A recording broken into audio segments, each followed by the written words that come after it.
The other line that came to me in A Course in Miracles, where it uses the word problem, said this: if you do have a problem, the only problem you have is your belief that you are separate from your source. The moment that we took on this idea that we were separate from our source and no longer believed in our own integrity of our own mind, the moment that we took on that, we began to develop something called problems, something called illusions. And I'd like to suggest to you that every problem that we have, the way I see it, is nothing more than a mistake or an illusion. And how do we do something about these mistakes that we have? They are in our minds.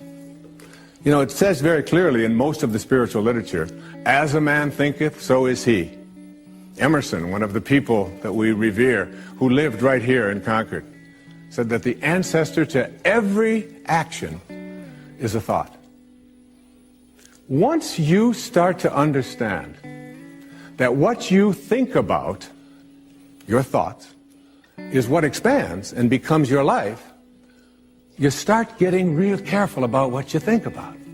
Real careful. So that when you have a thought that says, gee, I got a sniffle, it's in my nose, but tomorrow it'll probably be down here in my throat. And on Wednesday, it's probably going to be here in my chest. Always seems to happen this way. And on Thursday, I'm going to have a fever. I get one every time. You can just about count on it. I'm going to have to take Friday off. Now, it's Monday morning, and you got a sniffle, but in your mind, in your thoughts, you're taking Friday off with a fever, and lo and behold, your body begins to react to this thought, which is just a mistake of the intellect to begin with. Supposing that you had a belief system that said 2 + 2 is 7. For some reason, you were just hung up on this idea. And you said 2 + 2 is 7, and you took your calculator and you reformulated it in such a way so that it would appear to be 2 + 2 is 7. And then you tried to balance your checkbook, and you tried to make your life work based upon this formulation, that 2 + 2 is 7. You would find that your life would be out of balance financially virtually all of the time. Every time you push that button and push those numbers, nothing would ever work. So the question is, what do I do in order to correct this mistake in my thinking? And that's where the word solution comes in. But we can't bring the solution in until we understand that everything that we have, do you know that every relationship that you're in right now, every single person watching this, every relationship you're in is in your mind. You can't get behind the eyeballs of another human being and be them. All you can do is process them through your thoughts. Now, if your thoughts about the person that you love are about what is wrong, about what you don't like, about what they ought to be, about what they used to be, about how they disappoint you, about how bad they talk, about their language, about anything at all, if that's what you're thinking about, what you think about is what expands, more of what you're thinking about will continue to show up in your life, whether you like it or not. It's one of the great ironies. I always tell people that if you understood this concept, the best way to do it is to put it in terms of money. If I had $1 million, and I were to take this $1 million, and I were to give it to you, and I'd say, this purpose of this $1 million is for you to go out to the mall, and every store you come to where you see something that you really like, you're to purchase it. Any place you go, whatever you like, you purchase it. So you take this $1 million and say, this is great. You walk into the first store that you see, and there's a rug there that's just appalling. It's hideous. It's just awful. It doesn't match anything in your house, and it costs $10,000. And you look at that thing and you say, ugh, I would never want that. Here's $10,000. Send it home. Now you go to the next store in the mall, and it's got a lamp in it that matches the rug. All right? And you look at this hideous lamp and you say, that's the worst looking thing I've ever seen. Send 2 of those home, and they cost $5,000 a piece. So far, you've taken your money and you've spent $20,000 of it on what you don't want. And all day long, every time you saw something that you didn't want, you spent your energy, your money, on sending it home. Then you get home and you say to yourself, why is my house filled with all of this stuff that I don't want? And the answer is, you're crazy. This is called insanity. You have energy to spend it on what you do want, yet you continue to use it to purchase what you don't want. And the metaphor here is that your thoughts work exactly the same way. The energy that you have for creating what you want is in your thoughts. And if you want your relationship to be divine and to be perfect and to be beautiful, then you have to begin to think the kinds of thoughts that are going to create that for you. If, on the other hand, you put your thoughts on what the person isn't, what they ought to be, what they used to be, what you think is wrong, you'll see more of that showing up. And it works in everything in your life. Changing your mind, changing your thoughts is how we change the problems, if you will, that we face in our life. Please, thank you so much. It's so wonderful to be back on public television. It's now 10 years we've been creating public television programs. It's been a wonderful journey. I obviously support public television. It's a way to bring higher consciousness to our entire country, and I'm proud and pleased to be here. This is a program about changing your life. Not in the traditional way that we think of when we think about changing our lives. Usually that means changing your behaviors, retraining yourself, getting new habits, going out and trying them out and changing your life. This is about changing your thoughts, and then your life will change. Change your thoughts, change your life. It's the name of this program, it's the name of the book. It is something that I very strongly endorse, that we have within us the ability and the capacity, through the way that we use our minds and the way that we process things and events, to make our lives totally shift and change around. And I can tell you that it doesn't make any difference what age you are, whether you're a teenager watching this, or whether you're someone in your 60s, 70s, 80s, or anywhere along the way, you can make that change. And I'll tell you, it happened for me. 2 years ago, on the 10th of May, I turned 65, and the next day, on the 11th of May, I had a life-changing thing take place for me. I changed the way that I was thinking about who I am, about what kind of a man I am, about what kind of a person I intend to be for the rest of my life and where I'm going. And something began to resonate with me that I had to make a shift and make a change at the age of 65. I had a wonderful office, which was really a townhouse. It was filled with over 20,000 books. It was filled with clothing. It was filled with records of all kinds. It had pictures on the wall. I had awards that I had received over the years, and everything that I had accumulated, literally, in this physical world, had accumulated in that office. I turned the key and handed it to my manager, Maya, who's been with me for almost 30 years, and I said, I would like you to sell everything, or distribute everything that's in there. Sell the townhouse, get rid of it. Take all the records, all the books. I got rid of my shoes. And I left it all behind and turned it over to her to get rid of everything. I detached myself from a lifetime of accumulations, and I moved full-time to a place over in the middle of the Pacific Ocean on one of our great islands called Maui. And in the next months, I began to get a lot of things coming to me about what my life was to unfold, things that I wasn't even expecting. And I think about this idea about what age you are, and whether or not changes and shifts can be made, and how difficult so many people attribute this to. They say, that's an impossibility. I couldn't possibly do that. I'm so attached to all of these things. Or I'm too old. I've been living in the same place too long, whatever it might be. Right here in this audience is one of the women that I revere, I think more than any other woman I can think of in the professional world. At the age of 60, she changed her thoughts, and her life changed dramatically. She started a publishing company called Hay House, which is one of the world's largest publishers of spiritual and higher consciousness materials. She wrote a book called You Can Heal Your Life. She's here today. Her name is Louise Hay. Louise, would you stand up and be acknowledged?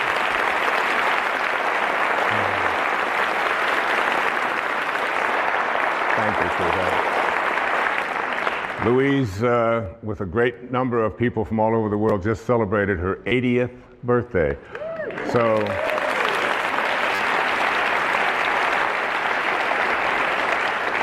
I should look so good even at 60, all right? And I'm just so deeply honored that you're here, dear. Thank you. What happened for me in the next few months was absolutely life-changing. I had a friend tell me who was severely addicted to all kinds of drugs and alcohol, who was basically very close to death. He refused all kinds of treatment. He wouldn't go through the programs and so on. But he read a book, and the book was called The Tao Te Ching. The Tao Te Ching. T-A-O-T-E-C-H-I-N-G. Tao Te Ching. Tao in ancient Chinese means the way, the great way. Te is the term that means the application of or the virtue of. And Qing in ancient Chinese means book. So it's the book for applying the virtue of living the way. That's what this book means. And he told me that, and I thought, I've heard of the Tao Te Ching, I've heard of Taoism, I'm familiar with that. I had read about it when I was in college. I'd even lectured a little bit about it when I was teaching at a university in New York City, at St. John's University. It was something that I had sort of a cursory awareness of. But it wasn't something that I was really profoundly interested in. I was watching a TV show one night and someone talked about the Tao on there. I walk into a bookstore and there's a copy of the Tao. This is all happening in the 6 months or so that between when I had left and knowing that it was time for me to detach myself from all of the things that had been so much a part of my life and move on into a new area of my life. So I couldn't resist it any longer, and I said, I really want to read the Tao, and I'm going to take the next year, a full year, and in that year, what I would like to do is I would like to read each verse. There are 81 verses in the Tao Te Ching. You can read it in an afternoon, but you can study it for a lifetime. And in the studying of this, I said I would like to just take those 365 days for the next year, and in every 4 days, I am going to read one verse. Some of them are only 4 lines long. Some of them are 12, 16 lines long. I'm going to create for myself a way of seeing if I can live this Tao. And what I did was I would read it, then I would meditate on it, I would walk on it, I would go swim on it. When I would do yoga, I would practice it, and then I would sit down after the 4th day, and I had a picture of the man who was considered to be the author of this, although there's no historical actual record of his name is Lao Tzu. This is the visage that I looked at. This is the image of an artist's drawing of Lao Tzu. In ancient Chinese means old man. Old man. He was the old man who was living in China in the time of the warring states, and he decided he didn't want any more to do with war and violence and hatred and killing and all of the things that were so much a part of his world. And he got on his oxen and he left, and before he left to go off and be by himself, he dictated some 5,000 Chinese characters, these 81 verses that became the Tao Te Ching. There are some people who call the Tao Te Ching the wisest book ever written. If you Google this thing called the Tao Te Ching, you'll come up with over 1,300,000 hits on the Tao Te Ching. Not only that, there are 14,000 translations of the Tao Te Ching that I have come across. So what I did is I took 10 of those translations, the ones that seem to be the most relevant, the ones that seem to have the most meaning to those people who lived in this part of the Western world, and I combined them into what I consider to be the most useful translation of the Tao Te Ching.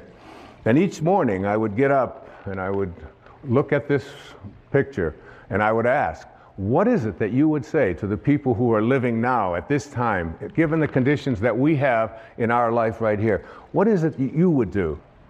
Many people call this a manual for achieving a way of life that literally guarantees integrity, joy, peace, and balance in our life. Now, there was a man who was a contemporary of Lao Tzu. His name was Confucius. He was many years younger than Lao Tzu, but he kept hearing about this old man who had all of this great wisdom. And one day, he decided that he was going to go, legend says, and visit Lao Tzu.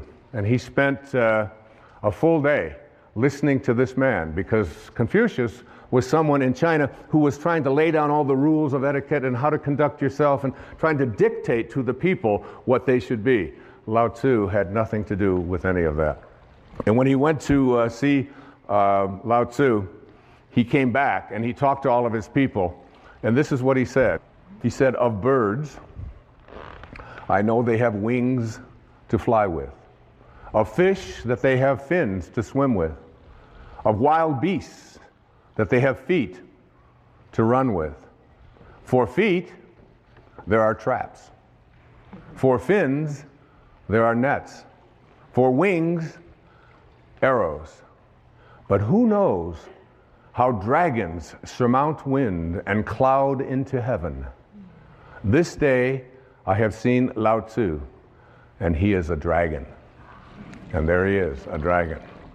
And a dragon in ancient Chinese was a picture of someone or something that was so mysterious and so difficult to comprehend, because it could always be something else.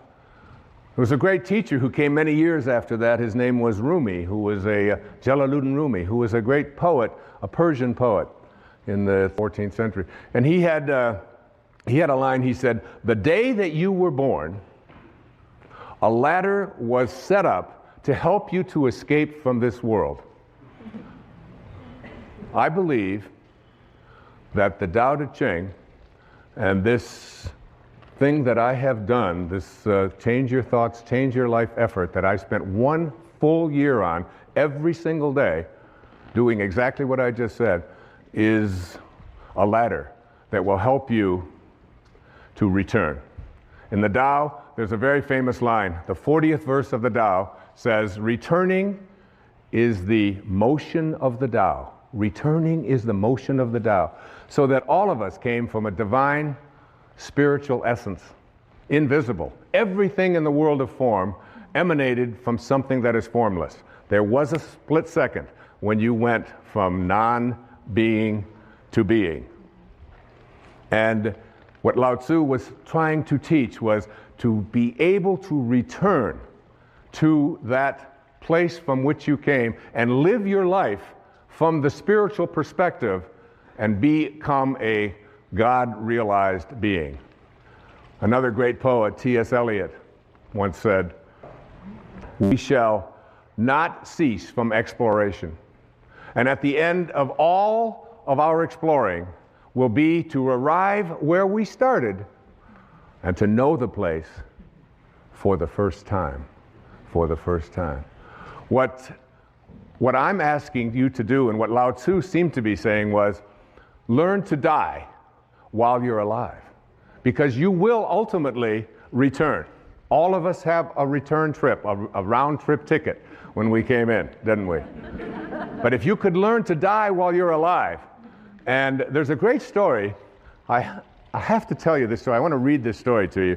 It's a way to look at this idea of dying while you're alive. It goes like this.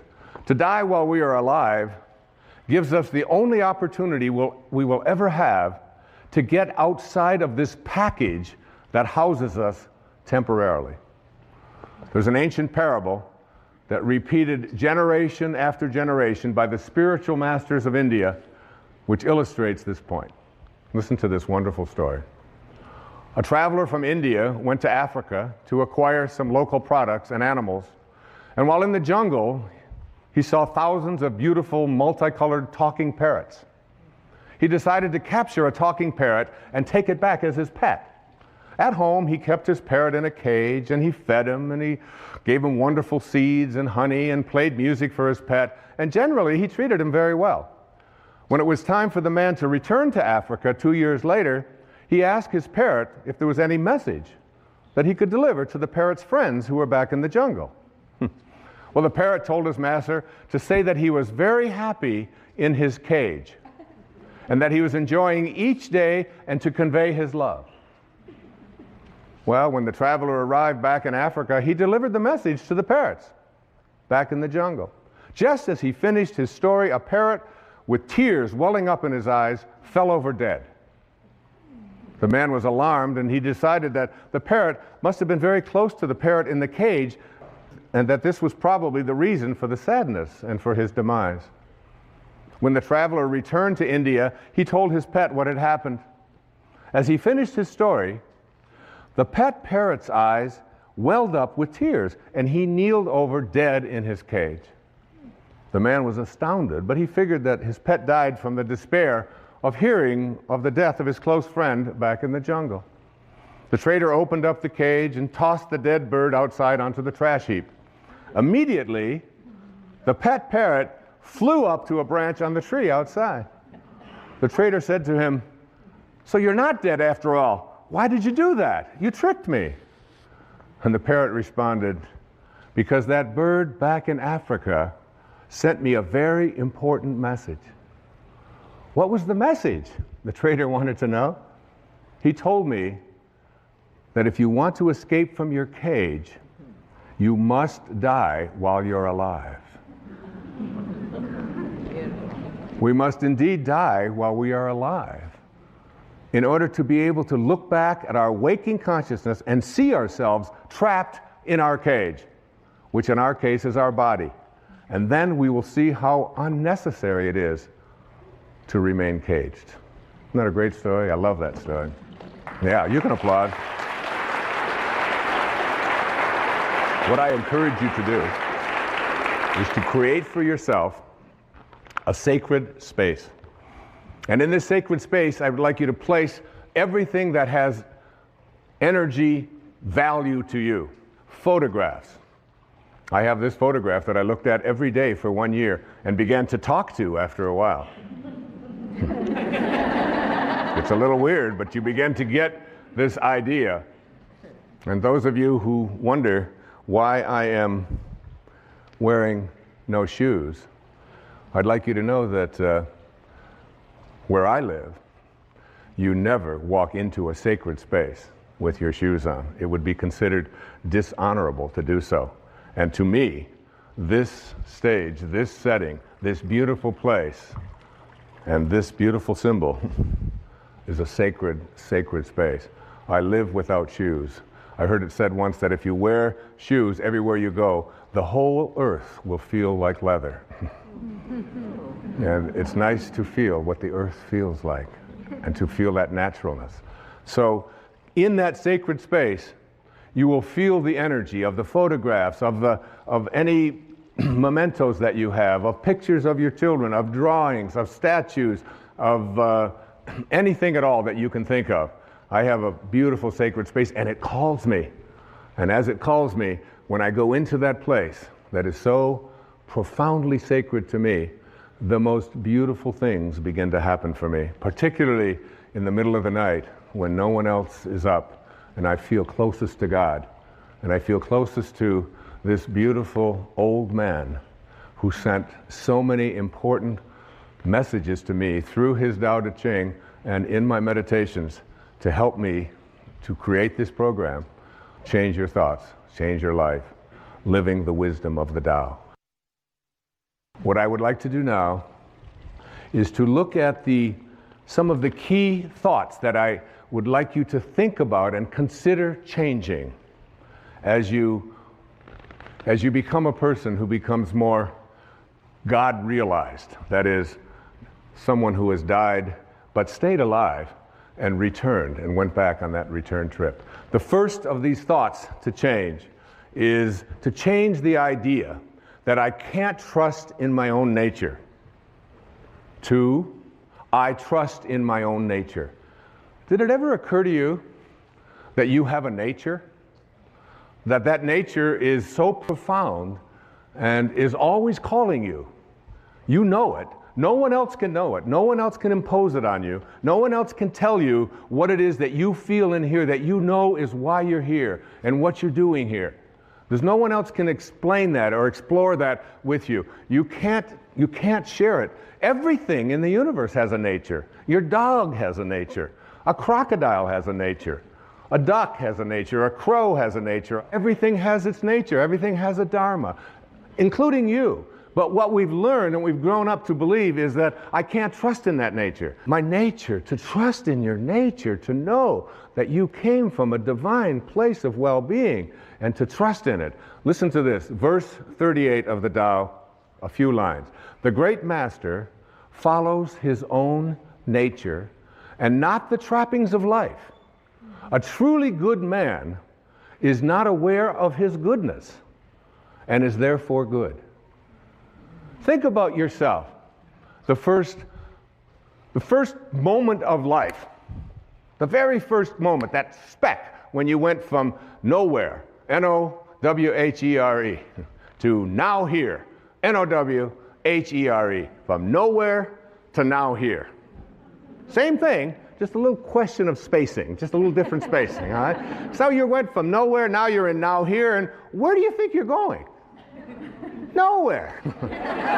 Right? Back to nowhere. Who out there watching, who in this audience isn't going back to nowhere? That's where we're all headed, back to nowhere. So in that split second, then you lived inside your mother's womb for 9 months. And in that 9-month period of time, you trusted your nature. You didn't have a sonogram and say, oh my God, I don't have a nose. This is very scary. What if it doesn't show up on time? Or you didn't do any of that. You trusted completely in your own nature, right? And so did your mother. There's very little that you can do because what you were to become, everything that this physical body needed was all handled in there. And also, beyond what was needed for your physical world and what Lao Tzu called the world of the 10,000 things. The 10,000 things.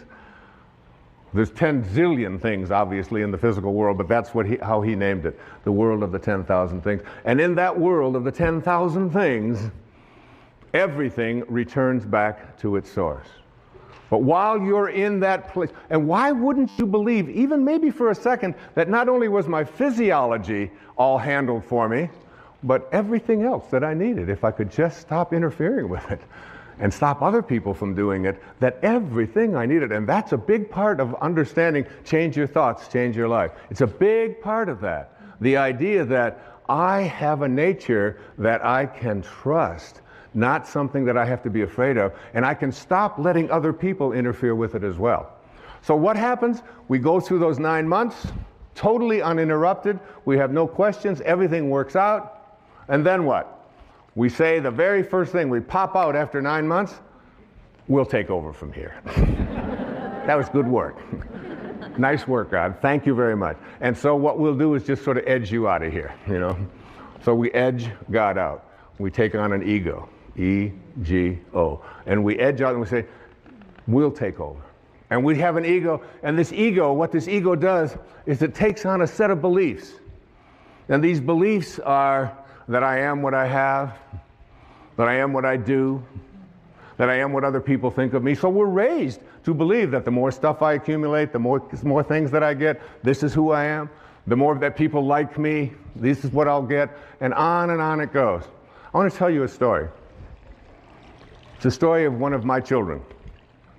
Her name is Tracy. We lived in Detroit when she was born. She came in as a little rebellious. She came in the middle of the Detroit riots when they said nobody is allowed to go out. Anybody that goes out is going to be arrested. And she said, this would be a good time for me to show up. Which is exactly what she did. So when she showed up, after about the second or third year, Tracy went to preschool. And she came home from preschool. She was about 3. And in that time she came home and she said, she handed me a paper, and it had a gold star at the top of the paper. And I looked at it and I said, and she said, Daddy, I got a gold star, I said, I'm not really interested in gold stars. I said, but what are you doing? What is this? What? She said, well, we did something in school called adding, and I got them all right, and I know how to. I said, adding? I can't believe, you're 3. You can't learn to add when you're 3. And I went through this whole long thing about adding and how terrific it was, and she kept saying, Daddy, the gold star, excuse me, but I was the only one in the class that got a gold star. I got them all right. I said, you know, Tracy, I said, honey, I said, some people just need to have gold stars, and teachers sort of like to give it out and make that the reason why you're doing something, I said, and set you apart from everybody else. I said, but your dad doesn't really care much about that and how you stack up with others, and they're going to be, I'm more interested in what you're learning.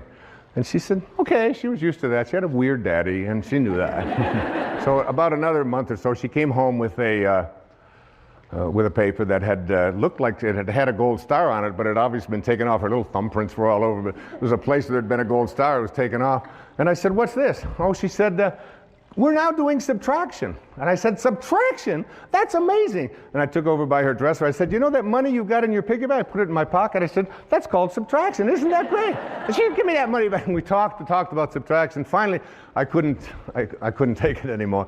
I said, honey, what happened? What was this? What was here at the paper? And she said, that. She said, the teacher gave me one of those gold stars. I said, really? I said, well, what happened to it? Oh, she said, I took it off. I said, well, what'd you do with it? She said, I gave it back to her. I said, well, what did you tell her? She said, oh, I told her to give it to someone who needs that sort of thing. True story. Yeah. And there she is. She's standing right here. She's going to be 40 this year, my daughter Tracy. So what we have to do is learn how to take this ego of ours, this part of us that believes that who we are is what we have and what we do and what other people think of us. But remember, if you grow up believing that you are what you do, then when you don't, you aren't. And if you believe that you are what you have, when it's gone, you aren't. And if you believe that you are what other people think of you, your reputation, which we raise people to believe, I have to be concerned with what other people think of me. Take this ego and retrain it.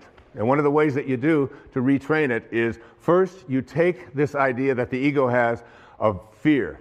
What are you afraid of? Anybody out there, what are you afraid of? Shift from fear to curiosity.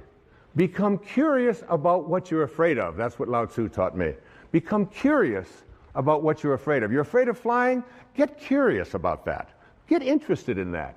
You're afraid of snakes, you're afraid of disapproval, just shift from fear and say, I'm going to become more curious about what I'm afraid of. And then take all of the things that you're attached to, like all of your photographs, like all of your furniture, like all of your clothing, like all of the stuff that you find so much attachment to, and start letting it go. Mm-hmm. Start letting it go. You know, the day that I turned that key on May the 11th in 2006, I didn't even know where it was going. I just knew there was a shift taking place.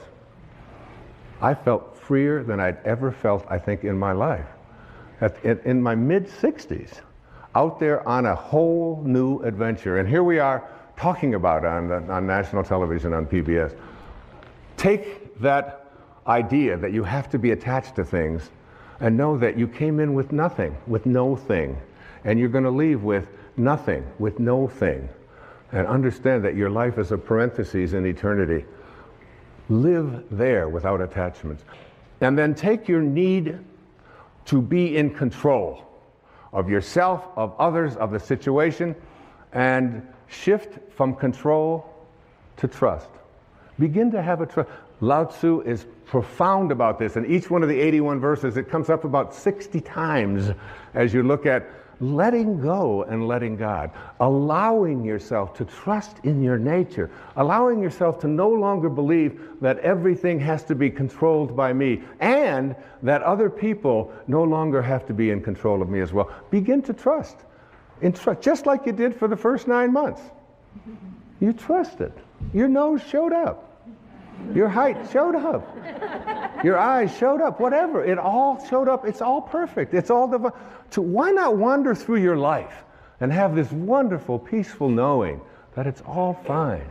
And finally, shift from your sense of entitlement. Nobody can treat me that way. I'm entitled to have this. Well, I paid for that. I let go. I mean, that in 1 year, I let go of all of my entitlements. I don't feel I'm entitled to anything. I'm just here. Shift from entitlements to radical humility.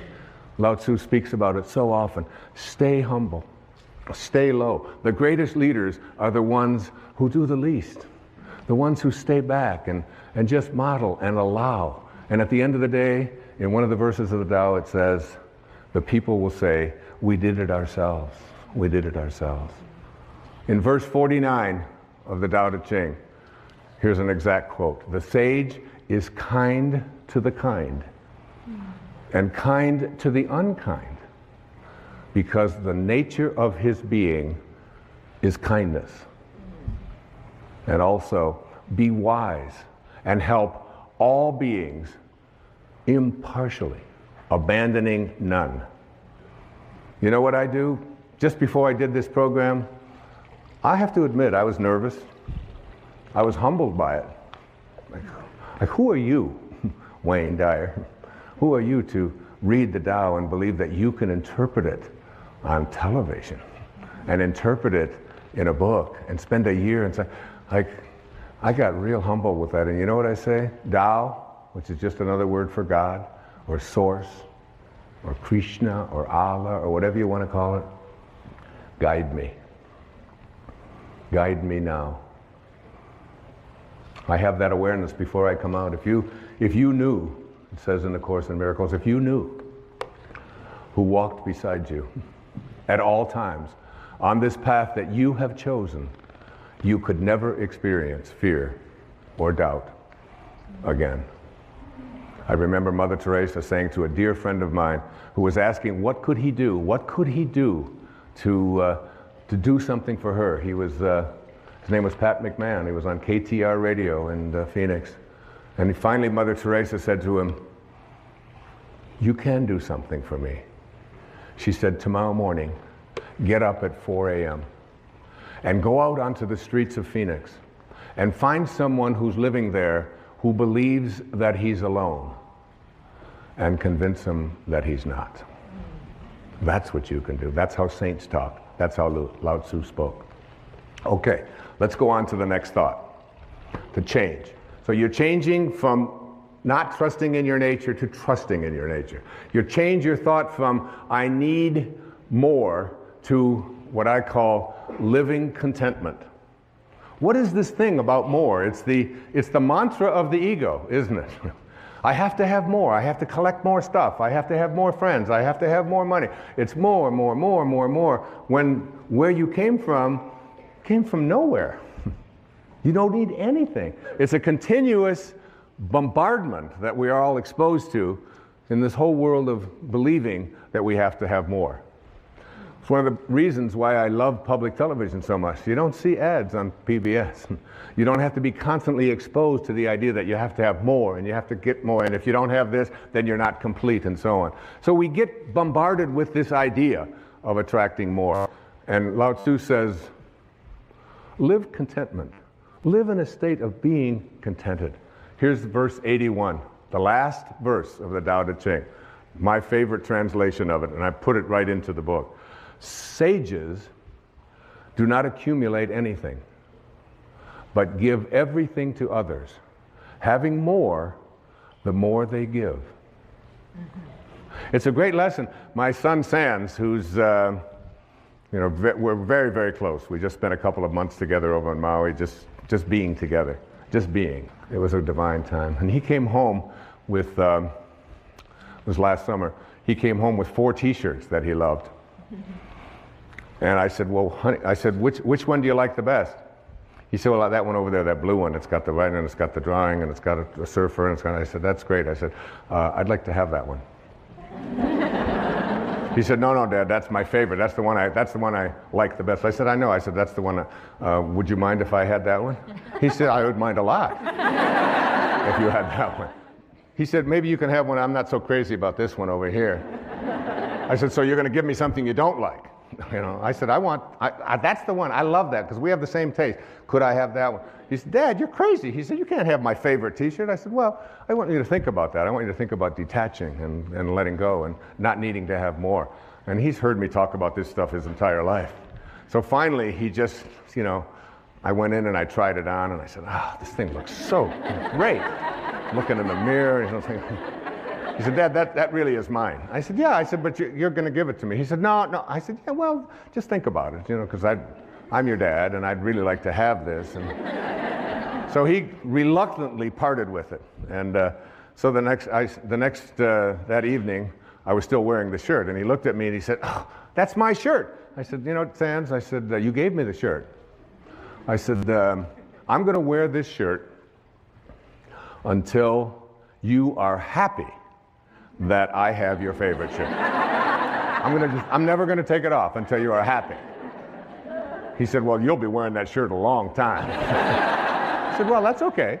So I wore it the next day. I got up. I slept in it that night. I got up I did. I got up the next morning. I put it on, and that Sands would come in and he'd look at me. I said, oh, you're still not happy that you gave me something that you really love, because this is what it really means to be a sage. This is what it means to be a divine being, to be someone who's willing to depart with not the things they don't like, but what they do like. I wore it the next day. I wore it the next day. I wore it for 2 weeks. Take it off only to wash it, put it right back on. 2 solid weeks. Each one of my children will tell you. Finally, one day he said, Dad, I'm so happy. I am so thrilled that you have that T-shirt. I said, oh, that's great. I can finally take this thing off. I'm going to just give it away. But it's like, what a great lesson in that. The idea that you take, there's a rule. It's called the 80-20 rule. And in the 80-20 rule, it says everything that you have, all of your stuff, 20% of it is what you use. All of your clothes in your closet, 20%. You just keep using the same 20% over and over. 80% of the clothing that you have in your closet for so many people is something that you never use. You don't wear. You look at it, you store it, you think, well, there might come a day, I can't part with that, even though you've been carting it around. Every time you move it and you put it. Take the 80% that you don't use, says Lao Tzu, and give it away. Give it away. Lao Tzu said that when your cup is full, stop pouring. When your cup is full, stop pouring. We have an obesity crisis in the United States, in the Western world. The obesity crisis can be handled if you just read the Tao. If you realize, in verse 33, it says, if you realize you have enough, you are truly rich. If you could just learn something called portion control, where you just take a bite and you say, is my cup full? Stop pouring. Stop pouring. In other words, instead of filling yourself with that which is already a surplus, in the Tao it teaches us to take surpluses and to reduce them, and to take deficiencies and increase them, so that we create balance in our lives, to be in balance. You can take the jewelry that you don't use. You can take the clothing, and then once you've given away the 80% that you don't use, take one of the things that you really like and practice giving that away. It's such a wonderful way. Listen to this poem. It was written by a great Persian poet named Hafiz. It says, even after all this time, the sun never says to the earth, you owe me. Just look what happens with a love like that. It lights up the whole sky. It lights up the whole sky. There's no owing. There's no owing. You don't have to be, you can practice living in a state of contentment. This was so powerful for me. You just can't imagine how good it felt for one entire year to walk through every day and say, I'm content. I'm content. I start out every morning of my life. The first words Hafiz says that if there's only one prayer that you say every day, make it thank you. Just say thank you. That's how I start. Wake up, thank you, God. Thank you. Thank you, Source. Thank you, Tao. Whatever you want to call. The opening line of the Tao says, the Tao that can be named is not the Tao. As soon as you put a name on it, it dissolves. There's no name for it. It's just endlessly, invisibly, constantly in a state of creating out of a state of love. The next thought that the Tao teaches us to change. Change your thoughts. Change your life. You really do. See, so much of the previous PBS specials that I've done on inspiration and intention, these were teaching people generically how to think differently. What Lao Tzu taught me was what to specifically think in place of thinking that. Instead of thinking that I don't trust my nature, he said, trust your nature. Instead of saying, I need more, he said, you need less. More is less. That comes right out of the Tao. Next thought. Move from thinking in a rigid way to thinking and being flexible, soft, and allowing. From rigidity to softness. What a wonderful transformation that is. I was standing looking with my son Sands, and we were on Maui, and we were looking at water as water was going against some rocks and some cliffs and so on. And in these pictures, in this moment, I said to my son, I said, which do you think is stronger? The water or the cliff? The water or the rocks? Which one do you think is more powerful and stronger? And he said, well, he said the rocks, obviously they're stronger and they're bigger and all. I said, water is very, very patient, isn't it? How much chance do those rocks have if they want to survive? I mean, what chance do they have? That would, and Lao Tzu is speaking to us about understanding our nature by examining how nature works and then making it apply to our thoughts. So that a soft thought, a thought that isn't a rigid thought, a thought that doesn't say you have to be this way or you have to be that way, a thought that is not stiff, a thought that water, there are so many references to water and what we can learn from water. You're 75% water. The planet is 75% water. We are water. The rest of us is just muscled water. It's all water. And water is soft. Water can enter anywhere. You get into a conflict with somebody else and you picture yourself as water. You can enter with water in any place that there's an opening. If you can visualize yourself as a being who moves into the space of water, if you can see yourself that way, you can just enter into those places in the people that you love, in your children, in your spouse, in anyone at all, and enter there softly. Here's verse 8. The supreme good is water, which nourishes all things without trying to. And verse 78, right smack out of the Tao. Nothing in the world is softer and weaker than water. But for attacking the hard, the unyielding, nothing can surpass it. There is nothing like it. Here it is.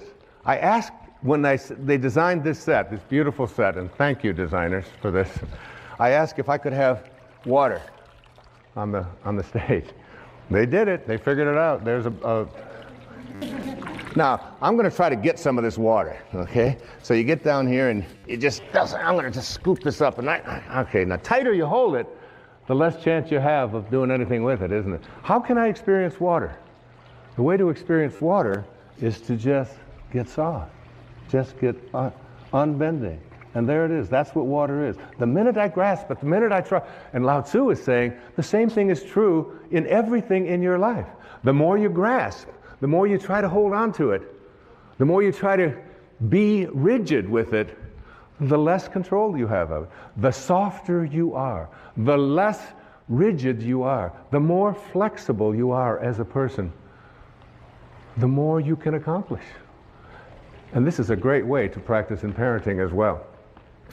And this idea that a rigid thought How many times have you heard this idea that if I tell you something, I'm going to stay consistent with it? We have a set of rules, these are the rules, and we'll do it this way. In the Tao, it says the more rules you make, the more rule breakers you create. It's true. The more rules you have in your house about how everything has to go. We had in our house, my wife would have a big jar of M&Ms. Peanuts, all these different multicolored ones. And the kids in our house, because we didn't feed them sugar and we didn't give them sodas and stuff like that. So they were just more like a decoration. Every once in a while someone would take them. They'd hardly ever be replaced. Now when we had kids come over to our house who weren't ever allowed to have such horrible things, you should have seen their behavior. They would scoop them up, they'd be putting them in their pockets, and they'd get their purses, and they'd open it up, and, the whole thing would be empty. I'd say, well, what are you doing? He said, well, you mean you could just have these whenever you want them? I said, well, we don't really have any rules about that. It's just, it's not something that we encourage or discourage. It's just there. It's like Emerson had a wonderful line. He said, a foolish consistency is the hobgoblin of little minds. A foolish consistency, a rigid consistency.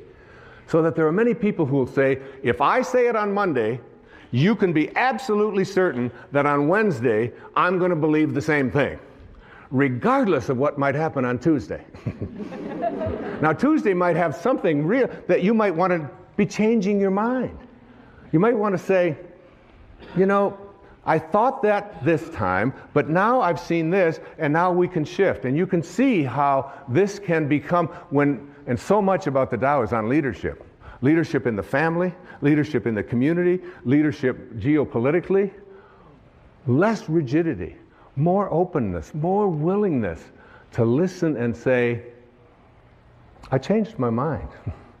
Because a foolish consistency is the hobgoblin of little minds. And what I believed on Wednesday has changed because of what happened on Tuesday. Now, another important thing to say to your children, to your friends, to your lover, to your spouses, to whomever, to the people you work with, words that we're so terrified to say, but which give us a sense of living with the Tao. I don't know. I don't know. I'll look it up. Say it. I don't know. Doesn't hurt. Say it again. I don't know. Isn't it fearful? I mean, so many people, and it's like very freeing, because my kids ask me something, and I say, I don't know. They say, Dad, you know everything. You know everything. I say, well, I don't know that, and I'll look it up, or we'll try to find an answer to that, but I don't quite know. I know that I spent 20 years running, and I ran every day for 20 years, for 22 years, without missing a day. 8 miles. Never missed a day. That's rigid. All right? Some call that obsessive. But you brush your teeth every day, I used to say, and you don't call that obsessive. And you go to the bathroom every day, and you don't say, well, he's obsessively doing that again today. You don't do that. But anyway, what I learned is that even in the world of exercise, there are certain things that are built in to make us rigid, to make us stiff, to make us hard. And we lift, and we run, and we kick, and this is what we call working out. There's another kind of working out that is ancient. It goes back to the time of Lao Tzu and before, which is called yoga. And yoga means union. It means union with your source. And when you do yoga, you can stay in the same place. You can do the equivalent of 8 miles. When I used to run 8 miles, I had to run 4 miles that way, turn around, 4 miles back. And I'd be sweating. Now I can do yoga, and I can just stand in one place. And in 90 minutes, by being supple, by making myself stretch, by not being hard and rigid, I can get that out there. I can get that leg up. I can do these kinds of things. And 90 minutes later, it's like I'm totally sweating, and I feel so different. I used to, when I would go out at night to eat or something, after running so many miles, running marathons and doing those things, I'd go to get up, and it would be, okay, it's going to take a little while, because everything was so, that doesn't happen anymore, because I've given up hard. I've given up being rigid and substituted it for being supple, for being flexible, for living a life in which I don't have to always be so fierce. Listen to this verse of the Tao Te Ching. It's one of my all-time favorites, verse number 76. A man is born gentle and weak. At his death, he becomes hard and stiff. All things, including the grass and the trees, are soft and pliable in life, dry and brittle in death. Stiffness is thus a companion in death. Flexibility is a companion in life. And it's not just for how you exercise, it's how you think, how you think.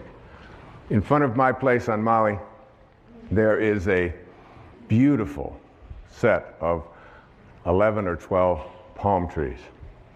And these are like 30, 40, 50 feet tall. They've been there for, I don't know how long, decades. And when the winds come and when the storms come, the storms will blow them over. There they are, watch.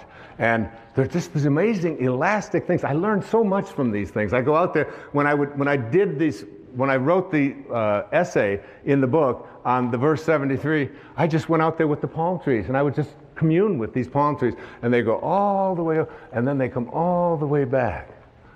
That's a symbol for how we need to think in our own lives. In verse 73 it says, "It is heaven's way to conquer without striving. It does not ask, yet it is supplied with all that it needs. It does not hurry, yet it completes everything on time." One of my favorite lines from the Tao, one of my favorite beliefs from the Tao is this, that you're doing nothing. All of you, you're doing nothing. You're just being done. Just like you were the first 9 months of your life. You think you're out there and you're making this happen and you're making that happen and you've got all these rigid things and you have to apply your life this way. You're not doing anything any more than you were having your fingernails show up when they were supposed to. And look at you, look at all of you, look around, it's like, what held it in yesterday? I don't know, I'm not doing anything. They fall out and they don't fall out no matter how hard I try to keep them in there. Finally, my kid said, give it up, give it up. So I was over in England and they told me that I couldn't take my shampoo bottles on the plane. And there's nothing you can do about it. I said, yes, there is. I'll just shave my head. I no longer need shampoo.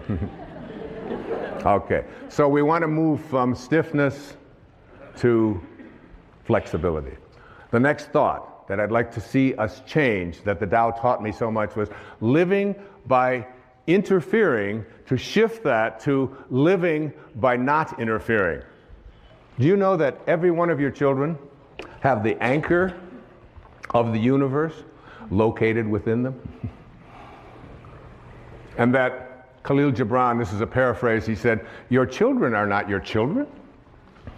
They are the products of life's longing for itself. They come through you, but not for you. They're not there for you. So what are you doing interfering in their lives? Now, I'm not talking about letting them play out in the traffic or play at the edge of a swimming pool if they don't know how to swim. I'm not talking about that. I'm talking about, I called this when I was working on this and living this and practicing this for that full year of 2006, the bite your tongue, zip your lip verses of the Tao. Verse 29 of the Tao. Do you think you can take over the universe and improve it? I do not believe it can be done. Everything under heaven is a sacred vessel and cannot be controlled. Trying to control leads to ruin. Trying to grasp, we lose. Allow your life to unfold naturally. Allow other people's lives to unfold naturally as well. We have parents, I see them a lot. They're called helicopter parents because they're always hovering. They're hovering over their kids and they're telling them what to do and what not to do. And my son came over from England, my son Shane, and he was going to get ready to go to college going to college in America. And my wife said to me, so you're going to take him and show him about registration, right? I said, oh yeah, I'll be doing that. She said, well, make sure that you help him because he doesn't have any idea how to register at the school, this great big school with thousands of people. I said, yeah, and I do, right? I would know how to register kids at school, you know. And so Shane got in the car, and I said, it's all going to be fine. It'll all be fine. And we drive over to the campus, and I drop him off, and I have my tennis racket in the back. And he said, where are you going? I said, well, I'm a prophet. I said, I get paid by the thought. And I have a tennis match, and then I have to walk on the beach so that I get paid by the thought. He said, but what about the registration? I said, well, the registration, I said, you'll do a lot like I did when I learned to register. He said, well, what do you mean? I said, you'll just go up to the people and say, where is registration? And they'll say, it's over there where all of those people are all lined up. Because I remember those days in a college of 40,000 students or so, finding out how to register. Tracy, did I take you to register, honey? No. So he said, you mean you're just going? I said, yeah, you just go with it. I said, you want daddy to walk with you over and take you through graduate? You're 18 years old and you want daddy to register you? He said, oh, no, I wouldn't want that. So we got home at the end of the evening, when I got back home, and my wife had said to me, she said, did you help Shane at registration? Oh, I said, I gave him so much help, probably the most help he ever had in his life. I taught him how to do things for himself, and so that I wouldn't have to be interfering and hovering over and figuring it all out for them. My children know that when their science project comes up, that I'm there for consultation, but I passed science.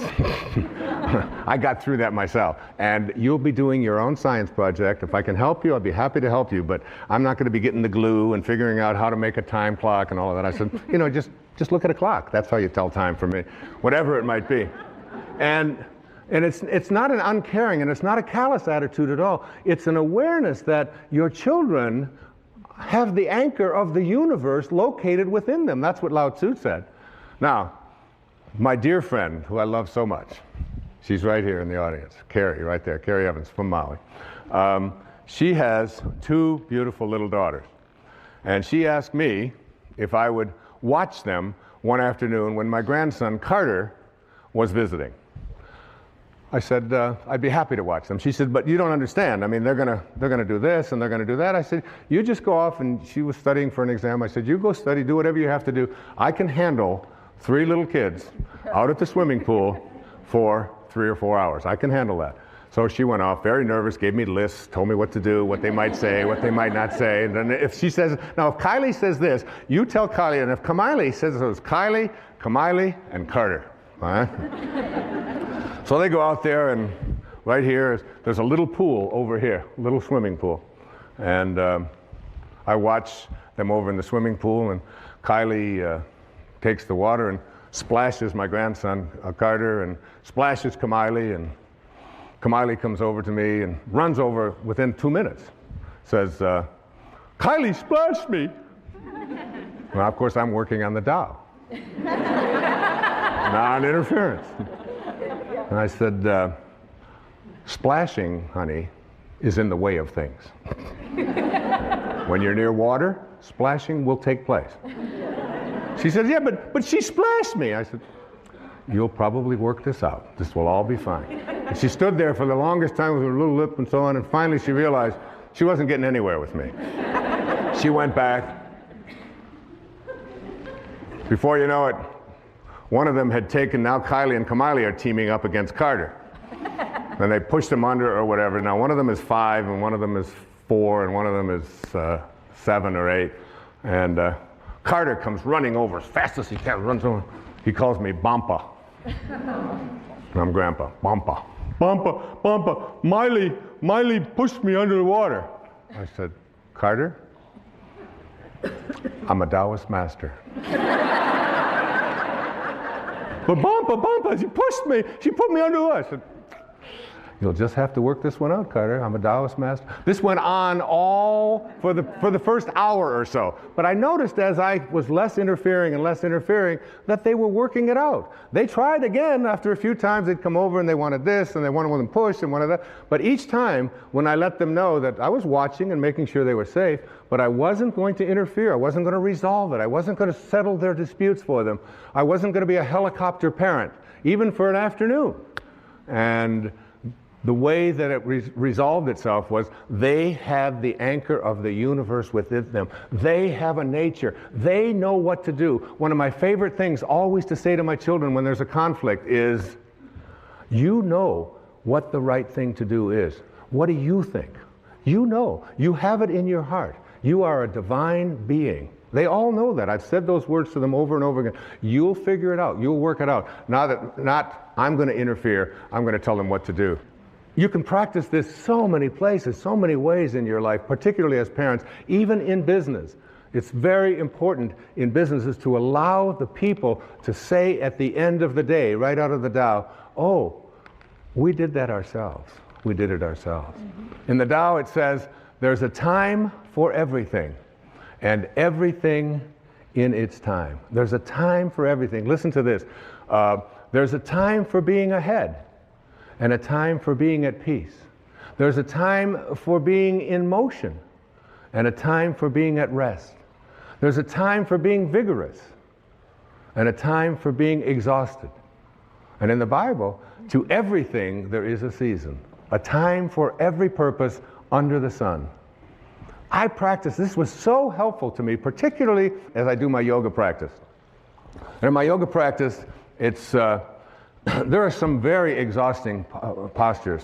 I do this Bikram hot yoga, all right? So it's 105 or between 105 and 110 for 90 minutes. And there's one that I used to hate. It's called triangle, you know? And so you put your foot out here and then you do this and then you get yourself up and you go all the way down and you get yourself in balance like here. So you balance down, and you take your arms out here and then you take these like this, and it's 105 degrees in there. You take one and you're looking up here at your arm and you look and you look and you look and then you bring it back and it lasts a full minute. And I used to just wait for that minute to be over. Oh my God, when are they going to bring me out of this posture? It was so exhausting. I started practicing what the Tao teaches, and I remembered there's a time for being exhausted. There's a time for that. And as I practiced that, I said, and there's a time for being at rest. And it's coming, hopefully soon. But in your life, there's an awareness that there is a time for all the things that go on that you think shouldn't be happening. In the Tao it says that hidden in all misfortune is good fortune. Hidden in the misfortune that you have is good fortune, because no storm can last forever. Even nature cannot create a storm that lasts forever. Ultimately, hidden within every storm is calmness. Hidden within every flood is drought and dryness. Hidden within all of the storms of your life is the peace that you desire. And it leans on you if you stop telling yourself and just let yourself go with it, to be at harmony with it, rather than trying. You can see why this is called the wisest book ever written, and we're just touching on it here, just touching on this. Lao Tzu was green before Al Gore. He was. This is verse 39 of the Tao Te Ching. When man interferes with the Tao, the sky becomes filthy, the earth becomes depleted, the equilibrium crumbles, creatures become extinct, therefore nobility is rooted in humility. Finally, I'd like to say to you, in understanding this idea of the Tao, is to take time yourself for being in nature. Take an hour a day.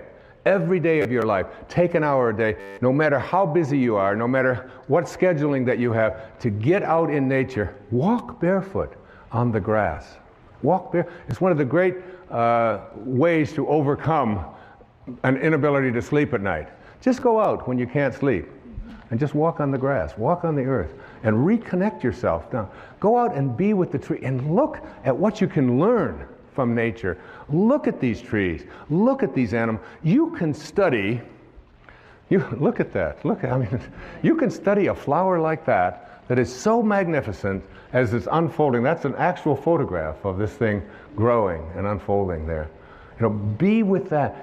You have much to learn from nature, from water, from the sky, from the winds, from the trees, from the birds. The more you do it, the more you see yourself in all of them, the more you'll feel yourself as a connected being, living the Tao. Another thought to change. To change from thinking big to thinking small. It's so much of the Tao has in it statements that seem so paradoxical and so confusing to us. More is less. Less is more. Think small and get great things done, accomplish great things. Listen to verse 64 of the Tao Te Ching. A tree that fills a man's embrace grows from a seedling. A tower 9 stories high starts with 1 brick. And here's the most famous line out of the Tao. A journey of 1,000 miles begins with what? The first step. 1 first step. Okay? So today I can stand up here on this stage in this beautiful sacred place, in this beautiful yin-yang symbol, on this incredibly beautiful set that feels so much like nature. And I can say to you that in a very short time, this year, I will have completed 20 years without taking a drink of alcohol. 20 years, okay? Thank you. Now that's big. That's big. Because I drank every day. Not to get drunk, but I drank every day. 2 or 3 beers every evening after running, and it was like, and I couldn't remember a day when I hadn't had, I thought back 10 years, 12, I couldn't think of a day, not one day in the previous decade or two that I had not had a beer, or several beers. So that's big. And if I would have tried, if I'd have said to myself 20 years ago, Wayne, you're going to quit drinking for the next 20 years, I would have gone immediately and had a drink. Because it's just too big, isn't it? It's just too big. You don't do big things. You do small things and thus accomplish great things. It's a very important distinction to make. Whatever it is that you would like to create or contribute or become in your life, take 1 step. How did I let drinking go for 20 years? And I don't even know about tomorrow. I never think about tomorrow and whether I'm going to have a drink. All I know for sure is that this won't be the day. I do it 1 day at a time. That's how you overcome anything called an addiction in your life. You take it, you reconnect yourself to the source from which you came, which is a source of what? Well-being, isn't it? And you get back and return, get on the return trip and say, I am connected to well-being. And I'll do this 1 day, 1 hour, 1 minute, 1 second if I have to, at a time. And when you do it, I mean, it's behind in all of the programs for overcoming addictions, and all of the work of Bill W., all of the work of Alcoholics Anonymous, all of the work of any kind of addictions. It isn't just alcohol. It can be food. It can be addiction to your emails. It can be addiction to work. It can be addiction to so many things that so many people find that they can't get past. And to move themselves into a place where I think small. I ran 7 marathons in my running years. And about the 22nd or 23rd mile, you begin to ask yourself about your sanity. And what am I doing here? And my body is breaking down. But the way that you finish the marathon is not by saying, I'm going to run 26 miles. You don't do that, especially when you still got 5 or 6 to go. You just say to yourself, can I put my foot in front of the next one? Can I take 1 step at a time? Can I do it 1 step at a time? And before you know it, you've accomplished great things. I watched my wife give birth to 4 children right there in her in the delivery room with her. And she does not, when you have a baby, it takes 9 months, doesn't it? You don't say to yourself, oh my God, I gotta have a baby, I gotta get pregnant, I gotta deliver it, I gotta go through labor, because that'll just drive you. And there are people who do that. And it's a torture for them. But I watched her do it one moment at a time in labor. Not what's going to happen an hour from now, what's going to happen this afternoon, am I going to have the, none of that. And she did it all naturally because it was all, and her mind was so strong as she was doing it that I couldn't even penetrate. I couldn't even communicate with her. She was so focused on just being here. She would say, these are not labor pains. These are just signals. Just signal. And I can take this signal. I can do this for 1 minute. I can do this. It's the way everything gets done. I watch the great tennis players on the planet. Roger Federer, Pete Sampras, these people that are really masters at this game that I played for so many years, not even close to those kinds of levels. And they'll be in a tournament, they'll have a seeding, and they'll say, here's the first round, here's the second round, here's the third round. There's no such thing as playing the 4th round before you've played the first round. And then when you get to the first round, you don't go out there and say, well, I've got to beat this person in 3 sets. You say, I'm going to think 1 serve at a time. I'm going to think 1 point at a time. And every great athlete, I don't care who they are, they will always say, I can't think out there in big ways. I can only think small. Thinking small is what gets great things done. Verse 63, achieve greatness in little things. Take on difficulties while they are still easy. Do great things while they are still small. The sage, one of my daughter's names, the sage, does not attempt anything very big and thus achieves greatness. Greatness comes from being in the moment, here, present, in the now. The sage confronts difficulties but never experiences them. This is the idea of thinking small. And finally, I'd like to see you change from this thought. Change from seeing yourself as separate to seeing yourself as connected to everyone and everything in the universe. Our ego tells us that we are separate, that who we are is this body that we have, and everybody out there is separate from me. Nothing has been more profound and more powerful and important for me than this verse of the Tao Te Ching. This idea that we are all one. That all of us emanated from the same source. And by doing so, by emanating from the same source, we need to see ourselves as connected to every single being, every single person, every single flower, every single tree, every single animal. If you can see yourself in everyone, we're all connected. It makes about as much sense to me to have a smoking section in a restaurant as it does to have a peeing section in a swimming pool, right?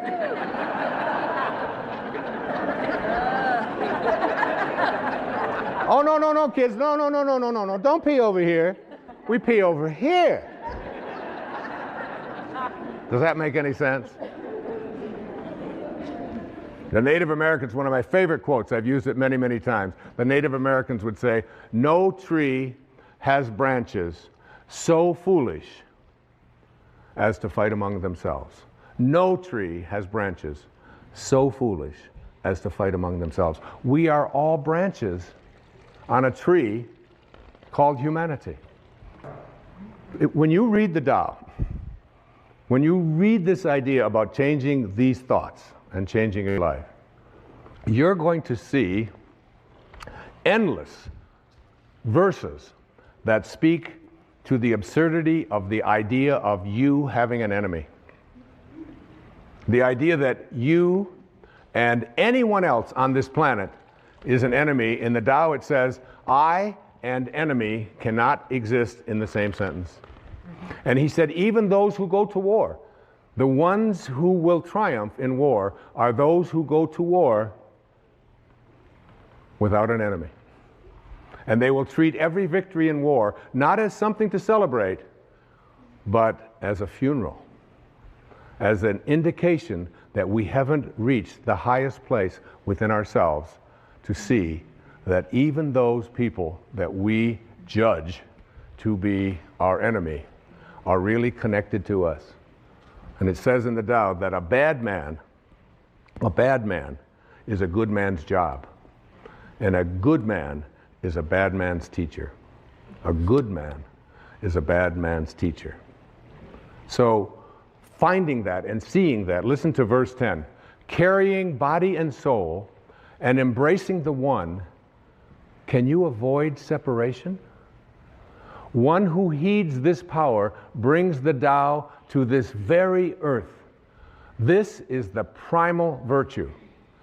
This was so helpful to me as I thought about it. Remember, I spent 4.5 days on each one of these verses. And in each one of those 4.5 days, I wasn't writing. I wrote the last 4 or 5 hours of those 4.5 days. For 4.5 days, I took that verse and I went out into the world and I looked at everyone that I encountered, everyone that I saw, and I tried to see myself in them.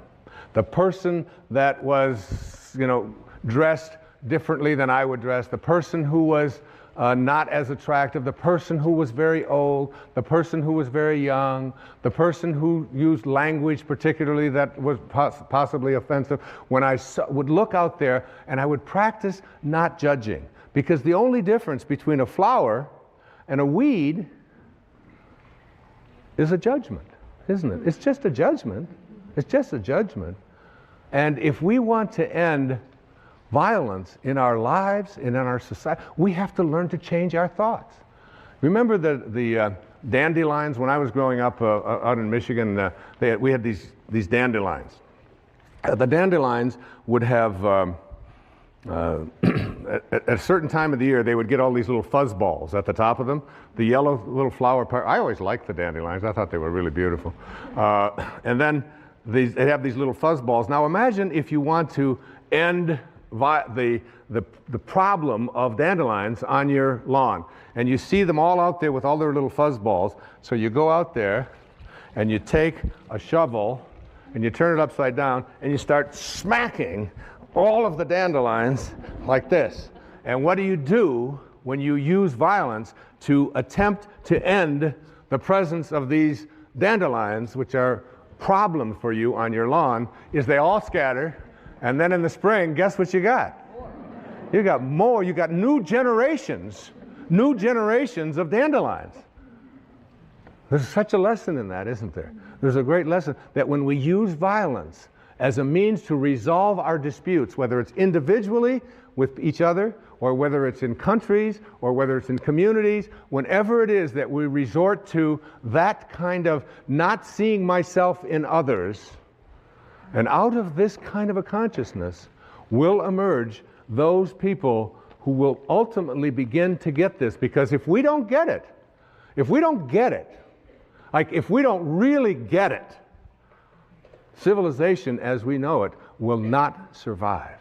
It will not survive. We have to learn that the people that we call enemies, no matter how horrendous they may behave toward us, there is still something of us in all of them. And we can figure out a way. Yes, we of course have to defend ourselves, and yes, we don't allow people to push us, or all of those kinds of things, but at a deeper and a higher level, Lao Tzu was asking us to go within and find that place of peace, and try to reach out to that and help someone to make a U-turn. Those people can be reached because they have the anchor of the universe located within them. In verse 25 of the Tao it says, thus to know humanity, understand earth. To know earth, understand heaven, which is where earth came from. To know the way, understand the great within yourself. Within yourself. Look within and see it. Now, every single person watching this program will have conflicts with somebody in their life on a fairly regular basis, especially if you're in a marriage or in a partnership of some kind. Certainly if you have children, you're going to have conflicts. Now think about what you do when you have a conflict and that conflict comes to an end. The conflict is over. You've expressed your opinion. You may have yelled at each other, you may have screamed at each other, you may not have understood each other, but it's over now. How do you end the conflict? Lao Tzu says, the person of Tao will eliminate all of the pain, all of the stress, all of the anger, all of the hatred if they decide to end the conflict with love. Just be the one who ends the silence by saying, we don't agree, but I love you. And it's all over. You have moved a person from staying in the world of the 10,000 things into the world of God, into the world of Source, because the Source has no violence in it. It creates endless numbers of flowers and beings and creations without using any force at all. There's no force there. Here's one of my teachers who lived in Bombay, which is now Mumbai in India. His name was Nisargadatta Maharaj. He said, wisdom is knowing I am nothing. Love is knowing I am everything. And in between the two, my life moves. In between the two. The ability to take a conflict and to end it with love is one of the most powerful things that you can do. It has been a great lesson for me. When we have a conflict, what we do is I will be the person that will pick up that phone. You can be certain of it.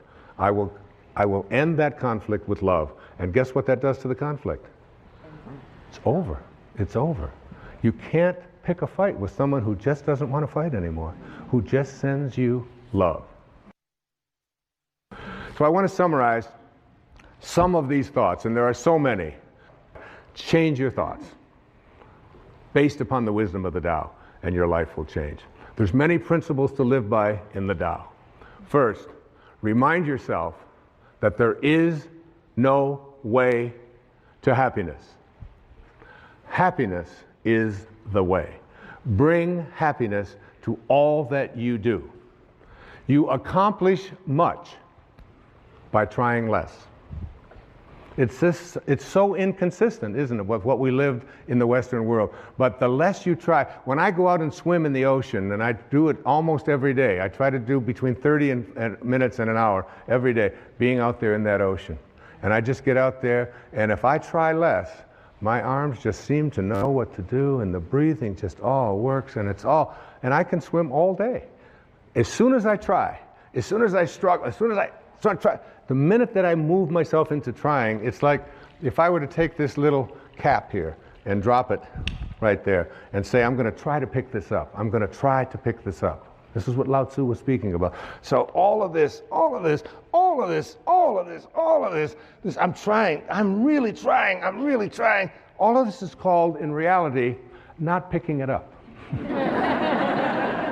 That's what that's called, not picking it up. But when I just get easy and do less. See yourself, the Tao says, in everyone you encounter. A great lesson. Every single being, especially the ones that we read about who we're told are our enemies. See yourself in them. Know that whoever they are, wherever they live, they want what we want. They want what I want. They want to be at peace. They don't want to be always struggling. They don't want to be sick. They just want to be loved, whoever they are. I know the skepticism of that. It's like, yes, but, all of the yes, buts. But if they got it too, Lao Tzu wasn't speaking to, well, some are going to get this and some probably won't. He was speaking to all of us. Trust in others, the Tao says, to know what's best for themselves. Trust in that. Trust in the pliability, the flexibility of your babies. God, those little babies, they're so great when they're like, 2 weeks old. You can take their foot, put it behind their neck, stick it around here like this, put it in their mouth. They're so flexible. I mean, you can do anything. You pick them up, you turn them upside down. You watch them when they're starting to learn to walk. And they run, crash, they go down into the walls and all of this. And you think, oh my God, this kid will never walk again. Up they go, and they don't. Trust in their flexibility. Live without attachment and be generous. Be strong by bending. By bending. We need to learn this in our lives. We need to learn this in the world. It's not so important to be right. It's so much more important when you have a choice to be right or to be kind. Always pick kind. Always pick kind. Practice radical humility. Live low. Live low like the ocean. Stay low. And all the streams will come to it. That's why it's so powerful, because it doesn't lord anything over anyone. And rather than looking for miracles, see everything as miraculous. Everything in your life. There was a man who had a Tao experience, what I call a quantum moment. His name was John Newton. He lived back in the beginning of the 18th century. And he was crossing the ocean. He was a slave trader. He had a ship full of human cargo that he was going to trade into slavery in the most hideous practice that was so common at that time in our history. And in the middle of a storm, on his way over there with all of these people, he was 22 years old or 23 years old.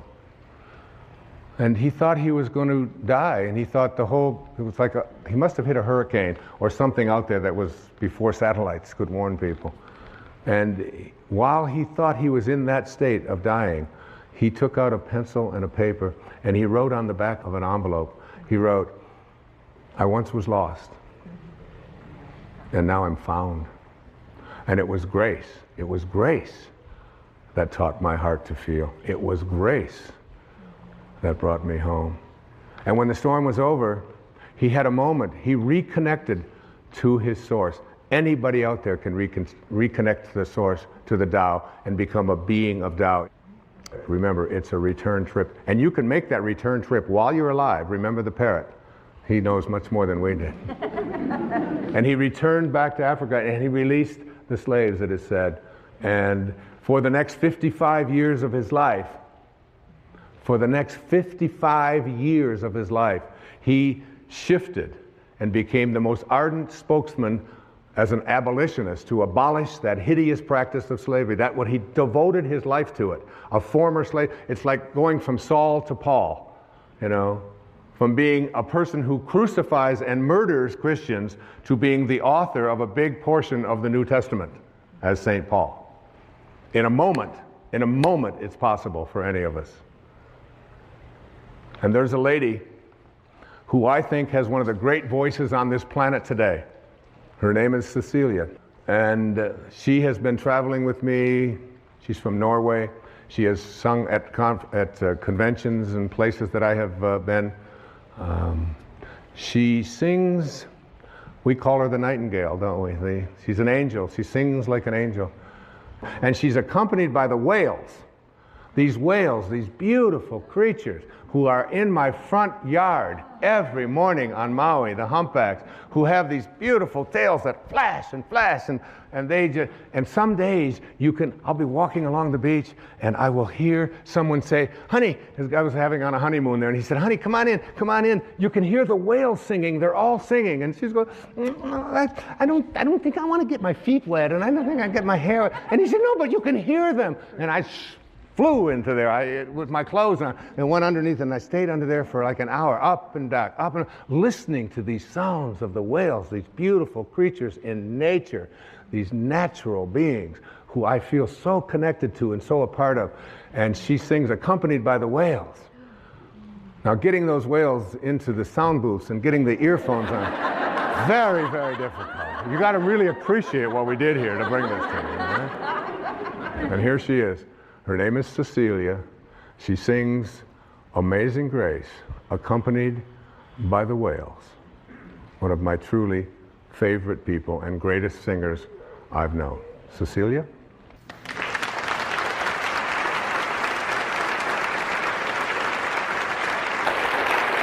Thank you.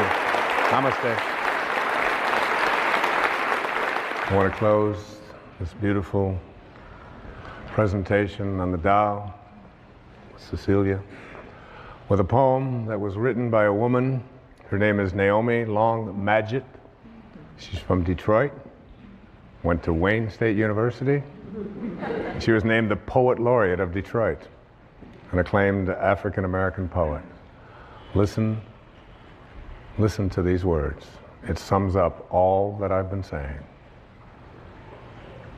I wouldn't coax the plant if I were you. Such watchful nurturing may do it harm. Let the soil rest from so much digging and wait until it's dry before you water it. The leaf's inclined to find its own direction. Give it a chance to seek the sunlight for itself. Much growth is stunted by too careful prodding, too eager tenderness.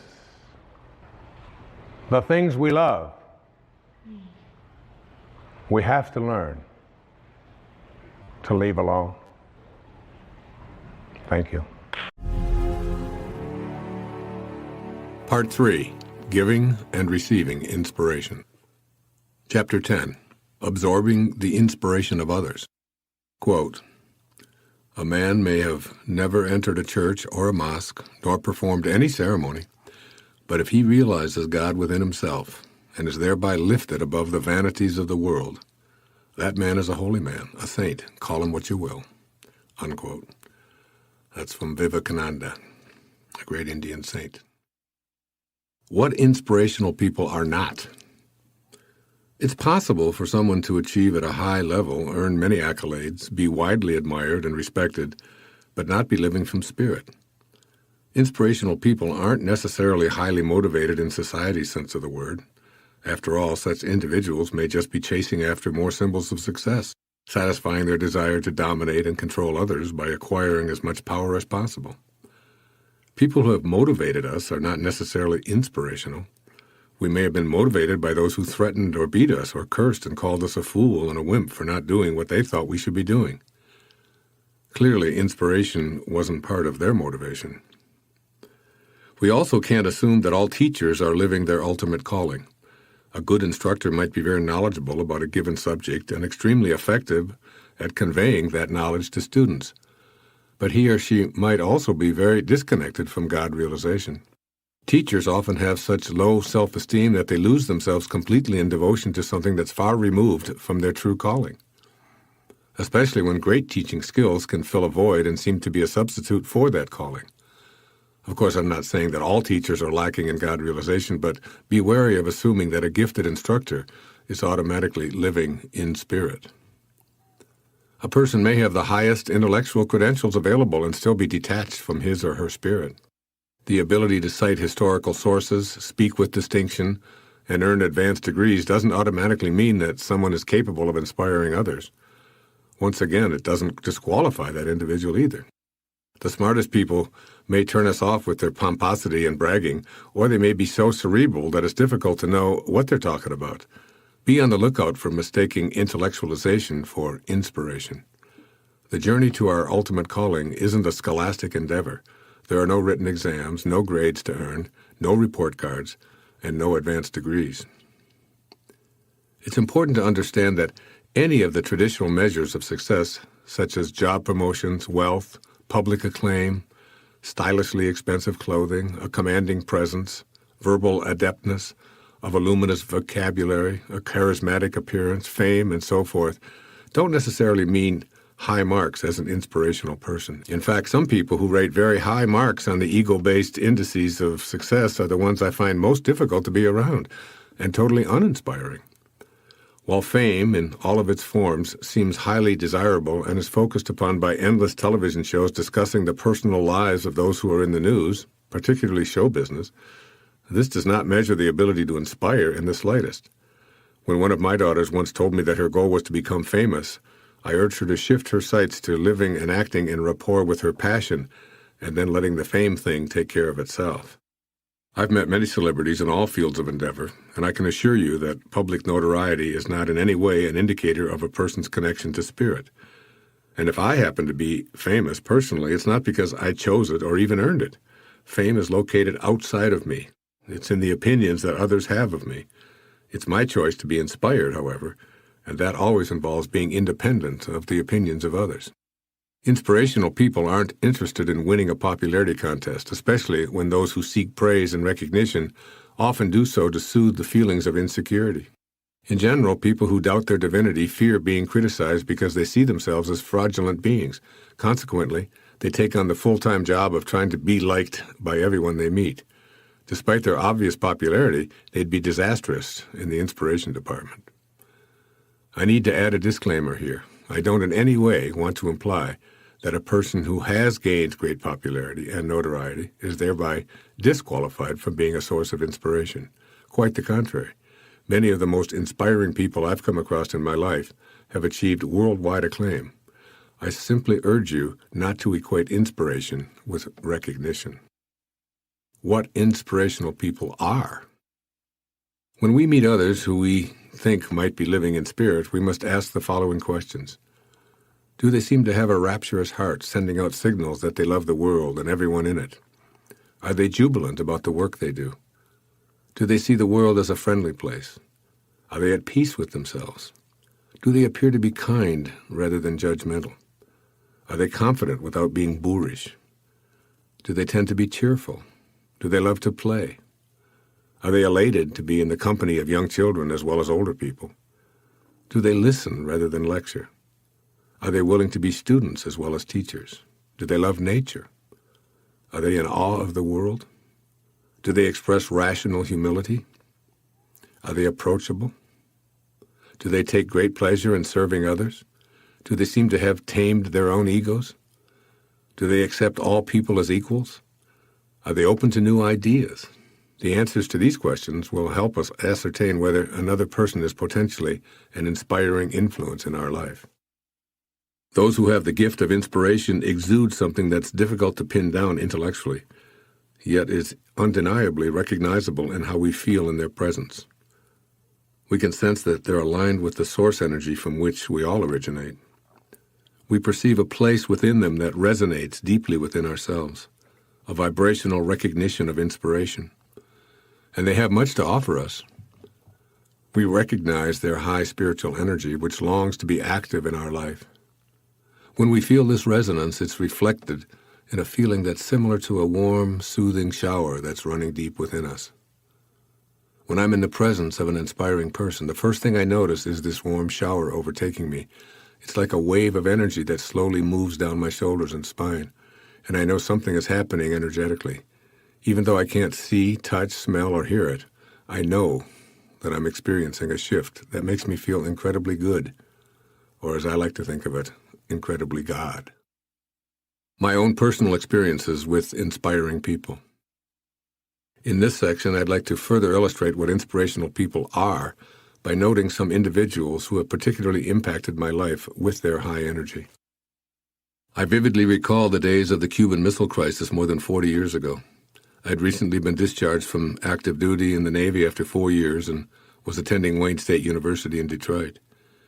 If the U.S. had been drawn into a war with the USSR, I would have been at the top of the list to be called back to active duty because I had a top-secret job classification. But more than my concern about my own status was what had us collectively biting our fingernails globally. That is, the thought of the consequences of an exchange of nuclear weapons, which would put all of civilization at risk. President Kennedy was a source of inspiration to me, but not because of his political views or any of his presidential actions. Rather, I embraced him as a man who conveyed love, peace, and joy in his demeanor and showed respect for all people by vowing to end segregation in America. As Robert McNamara, Kennedy's Secretary of Defense, once observed, if JFK had lived, there would have been no Vietnam War. That's because he believed that war should be an absolute last resort and that his primary job as president was to maintain the peace. I found JFK inspiring back in the early 60s, and I continue to be profoundly touched by his spirit throughout my lifetime. He inspired me. In 1978, I was invited to go to Vienna to participate in a presentation to a group of young presidents of companies. I was assigned to be on a panel with a man who had been a huge source of inspiration to me, Viktor Frankl. Frankl was a medical doctor who had been herded off to die in a Nazi concentration camp in World War II. While imprisoned, he kept notes that ultimately became a book called Man's Search for Meaning. This work, which touched me deeply many years later, illustrated not only how Dr. Frankl survived the horrors of Auschwitz, but also how he helped other campmates to do the same. For example, he taught his fellow human beings how to find meaning and even joy in a fish head floating in the dirty water that masqueraded as soup. He taught them to be with his spirit and infuse it in others who were giving up on life. He even practiced sending love and peace to his captors and refused to feel hatred and vengeance because he knew that it was foreign to his spirit, which he wouldn't forsake. So, 33 years after his liberation, I was about to address hundreds of corporate presidents who were all under the age of 50, as was I at the time. I had read Man's Search for Meaning as a young doctoral student and practiced Frankl's logotherapy, which taught therapists in training to help clients find meaning in their existence regardless of their circumstances. Viktor Frankl had been one of the truly inspirational figures in my life, and being on the same panel under the pretext of being a colleague of this master teacher was overwhelming to me. And an afternoon I've never forgotten followed, full of pure exhilaration and inspiration. Viktor Frankl stayed true to his spiritual origins in the face of horrors that destroyed so many. When I met him, he exuded joy, peace, kindness, and love, and he wasn't bitter. Instead, he felt that his experience taught him lessons he'd never have known otherwise. I spent a good part of that afternoon in Vienna in 1978, listening and being in awe. And now, years later, I'm still greatly impacted by the presence of this man in my life. Yes, indeed, Viktor Frankl inspired me. In 1994, 24-year-old college student Immaculée Ilibagiza came home to be with her family in Rwanda for the Easter holidays, and inadvertently found herself in the middle of one of the worst genocides in history. As a member of the Tutsi tribe, Immaculée was forced to hide in a tiny bathroom, which was configured in such a way that it appeared to be inaccessible from the house, with 7 other women for a total of 3 terrifying months. As she told me, by the grace of God, we were never found. How that happened, I do not know. All we could hear was the smoke of hatred coming from the men right outside the door. After living in this terror for 90 days, trembling in fear every day, knowing that they would be hacked to death if they were discovered, the women were finally released from their entombment into the protection of French soldiers. As Immaculée related, when we were finally safe, I learned how most of my family had died. My father was shot by soldiers, my mother was killed by machete, and my younger brother was murdered in a stadium while searching for food. My big brother was executed after questioning.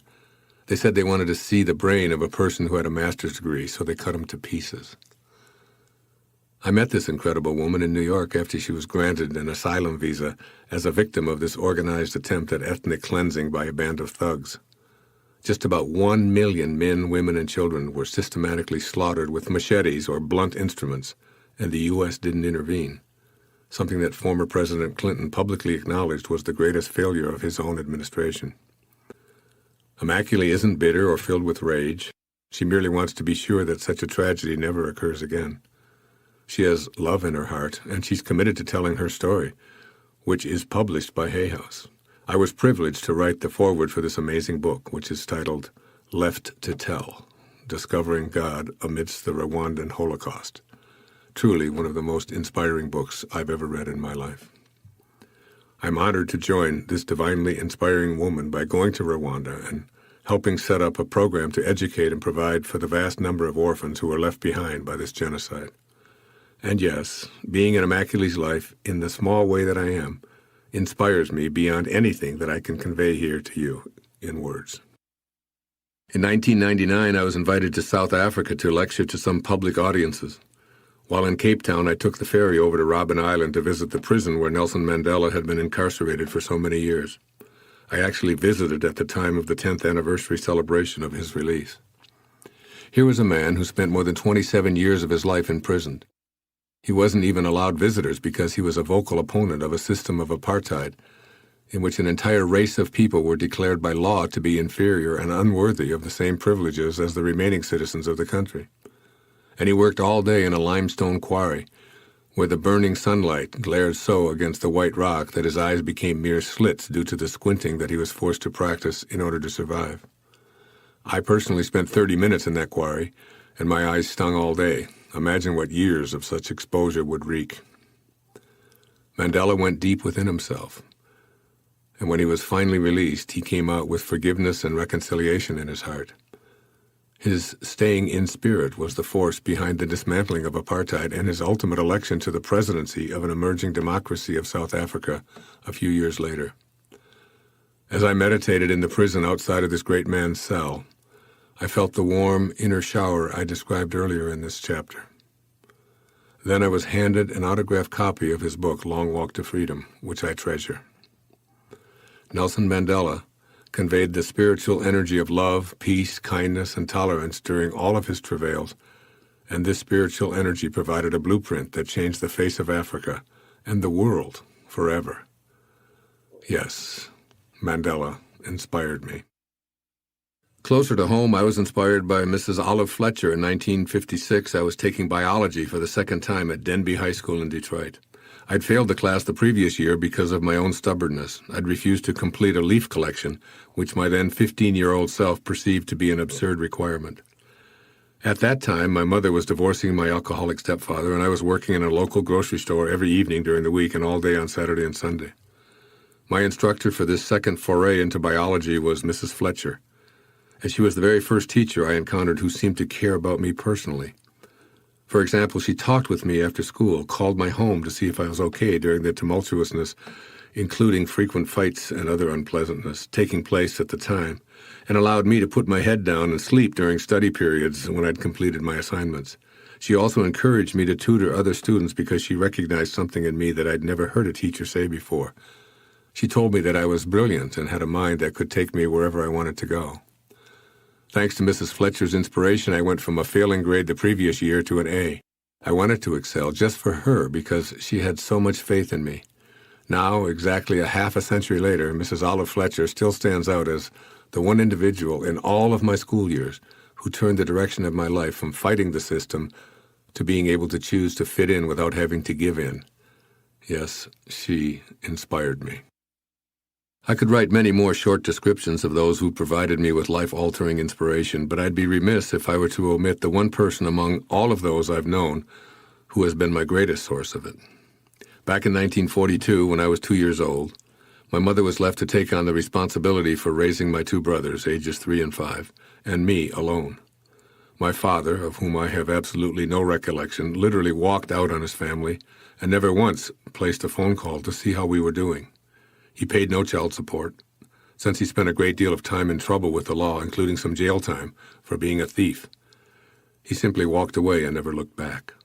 After I was born, my mother brought me home to their tiny apartment on the east side of Detroit and discovered that my father had left my 16-month-old brother Dave in the care of my 4-year-old brother Jim and had temporarily moved in with a woman in Ann Arbor, some 40 miles away. Try to imagine the scene. It's 1940. A depression has left almost everyone economically bankrupt. There are no government programs to aid the support of 3 children under the age of 4. An alcoholic husband refuses to work, steals money from everyone, and regularly chooses the company of other women, leaving his wife to care for their 3 babies. An anemic infant needs medical assistance, which is largely unavailable to anyone living in poverty. Yet out of this seemingly hopeless scenario emerged a woman who had a dream that her life could and would get better. After finally going through the divorce, my mother was totally on her own. She worked first as a candy girl at a 5-and-dime store and then as a secretary for the Chrysler Corporation, and her earnings came to approximately $17 per week. She was forced to place Dave and me in a series of foster homes supported by the Methodist Church while Jim moved in with her parents. Her nightmare was realized. Her family had been split up, and the thought of this being a permanent condition was too devastating for her to contemplate. But she held a vision for herself that she never, ever abandoned. Somehow, someday, I will unite my family and raise my boys under one roof. Unfortunately, times were challenging and the years passed. Mother visited Dave and me whenever possible. She didn't have an automobile or even a driver's license. and the distance to Mount Clemens, where we resided, was approximately 17 miles, but it might as well have been 7,000 miles since there was no transportation or money to pay for her to get there. But my mother was determined. She even married a man she didn't love as a way to unite her family. In 1949, our family moved into a tiny, and I mean tiny, duplex on the east side of Detroit.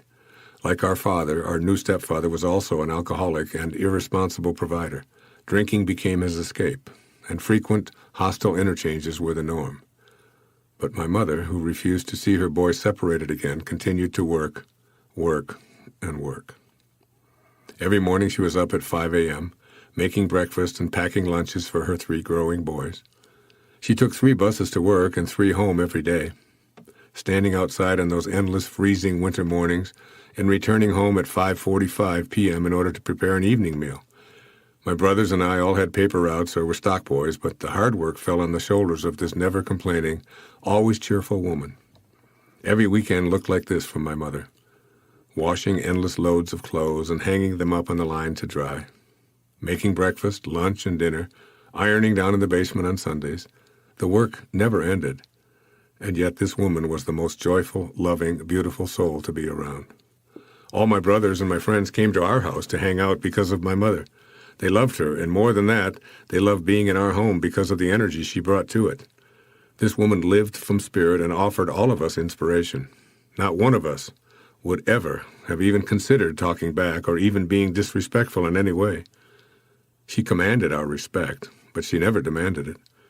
And with all of the responsibilities she had, my mother never left the house with her hair in curlers or her clothes in disarray. She took great pride in herself, and through her example, she taught my brothers and myself to do the same. While going through a second divorce from a now out-of-control alcoholic, she never abandoned her role as a mother to all of us. In later years, when her own mother was quite sick, I watched in astonished admiration as she took on the sole responsibility for caring for her mom, despite the fact that she had 4 siblings. And then, wonder of wonders, as my ex-stepfather reached a stage where his alcohol and smoking addictions were taking their final toll, I watched in amazement as she cared for this man who had largely mistreated her throughout their marriage. She went to his home, did his laundry, called for medical help, visited him in the hospital, and extended love where she had received only mistreatment and even abuse. Today, my mother approaches the age of 90 and still bowls twice a week, lives on her own, and never complains. To this day, she won't leave home unless she's dressed to her high standards of appropriateness and her hair is beautifully coiffed. She respects herself, and this esteem has trickled down to me, her youngest son, and my 2 brothers as well. Now she has 3 boys who are all eligible for Social Security and Medicare, yet still she lives and breathes that loving spirit. Yes, Mother, you inspire me, and I've dedicated this book to you and to Immaculée. Ramakrishna, a great saint who lived in India and inspired millions of others from his God-realized perspective, once offered this observation. Saints, he said, are like big steamships, which not only cross the ocean themselves, but carry many passengers to the other shore. May you too be like those big steamships. But if you're not, then by all means allow yourself to be one of those lucky passengers. Get on board by going on to the next chapter. Chapter 11, Being an Inspiration for Others. Quote, "We are all teachers, and what we teach is what we learn. And so we teach it over and over again until we learn." Unquote. That's from A Course in Miracles. And also, quote, "The real purpose of teachers, books, and teachings is to lead us back to the kingdom of God within ourselves." Joel Goldsmith. Just as we're all students throughout life, we're all teachers. In fact, we learn best by offering what we desire for ourselves to as many individuals as we can, as frequently as we can. And that's one reason I wrote this book and I'm putting together this program. If I instruct enough people for a long enough period of time, I'll teach what I most want to learn, which is how to live in spirit. Following this line of thinking, it's imperative that we make a deliberate effort to increase our inspirational energy, as this will lead us to being both a spiritual learner and teacher simultaneously. Spiritual teachers have raised the vibrational frequency of their daily life to a point where they're able to provide inspiration to others merely by their presence. And this is the standard to which we need to aspire. It isn't necessarily a scholarly undertaking. There are no lesson plans or report cards for this kind of teaching I'm writing about in these pages and that I'm speaking about here in this program. Rather, I'm talking about the things we can do each and every day to inspire our fellow humans, which is what this chapter is all about. Kindness inspires others.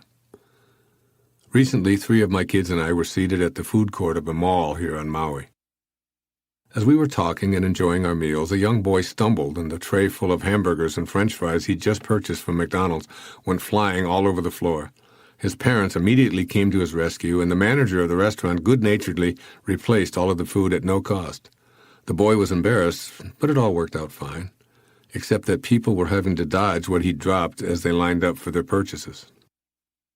Neither the boy's family nor the people working at the restaurant took any initiative to clean up this mess, which was actually a hazard to the crowd at the food court. I watched for a few moments, and then I took an empty tray and proceeded to pick up all of the food and dispose of it in the trash container. I returned to my seat, saying nothing about the incident. About 10 minutes later, a woman who'd observed this scene, without my noticing, came over to our table. To my teenage daughters, she said, "You girls have just been given a lesson by your father. He has shown you by his actions what it means to be a caring, helpful citizen. No one else in this entire place thought of doing anything about that mess on the floor, but he did. He inspired me, and I hope that you were inspired by his actions too." Unquote. She left, and my girls sort of smiled knowingly, since this is rather a normal thing for them to see. The point of this story is to illustrate that one simple act of kindness and service that's in alignment with our source will do more to inspire others than lectures on the virtues of being a thoughtful citizen ever could. All I wanted to do was to eliminate the potential peril of greasy burgers and fries on the floor. I wasn't trying to inspire anyone, and that's the crux of this chapter. When we elevate our consciousness above the level of ego, which says, "I didn't spill that food, so it's not my job to clean it up," to the level that asks, "How may I serve?" we become an inadvertent source of inspiration to anyone who's in the energy field of our spiritually based actions. We can also be on the lookout for opportunities to be a source of inspiration. For example, when I board an airplane, I tend to look for the chance to extend some sort of service to strangers. I put the word strangers in quotations in the book to emphasize there aren't actually any strangers anywhere in the universe. Helping vertically challenged passengers place their carry-on luggage in the overhead compartment is perfect because others noticing this kind of kindness may be inspired, while at the same time I'm heeding my own calling to be both inspired and inspiring. Gratitude inspires others. Without exception, I begin every day of my life with an expression of gratitude. As I look in the mirror to begin my daily ritual of shaving, I say, "Thank you, God, for life, for my body, for my family and loved ones, for this day, and for the opportunity to be of service. Thank you, thank you, thank you." If we practice gratitude as opposed to maintaining an attitude of entitlement, we'll automatically extend inspiration wherever we go. Being grateful helps remove the influence of our ego, which is certain that we're better than everybody else. An attitude of gratitude allows us to adopt what's called radical humility, a trait that's very persuasive in helping others feel inspired. Most of the people I've met or observed who are at the top levels in their chosen fields have these attitudes of gratitude and radical humility. After all, when so many high achievers reach for their statuette or championship trophy, they often say, "First, I'd like to thank God." It's almost as if they can't help themselves. They're so grateful for their accolade, but even more than that, they know that there's a force in the universe way bigger than they are that allows them to act or sing or write or compete or design. And if we adopt this kind of an attitude, we'll inspire others. It's that simple. Generosity inspires others. It doesn't matter if we call it God, Krishna, Atman, Allah, the universal mind, Ra, Yahweh, or even Anna or Fred. I think we'd all agree that the all-creating source of everything is the most generous being there is. Along with life itself, it offers us unending abundance in the form of air, water, lungs, heart, kidney, liver, and all we need to sustain life. On just this one tiny planet hurtling through space, whatever name we want to call it, It provides the ability to feed all of us and dispose of all of our waste, which then gets used to fertilize new life and then repeats the process over and over and over again. And remember, this is only one planet in an endless universe of heavenly bodies. Talk about benevolence. Generosity is obviously one of the ways to be more godlike. I know that I'm inspired when I see evidence of it on the part of others. Very often it's manifested during or following times of crisis, almost as if God gets our attention and reminds us to be more like Him when we face devastating circumstances. A tsunami diverts our aircraft carriers away from killing each other and into a zone where food and shelter are offered. An earthquake motivates us to risk our own lives to save strangers who days before were called enemies. And hurricanes bring out the best in us. Such so-called disasters lead us to the inherent godlike generosity that's latent within all of us. However, we don't need a crisis to remind ourselves to give. We only need to be in spirit to be reminded of the joy of donating our energy, time, and possessions to others. Listening inspires others.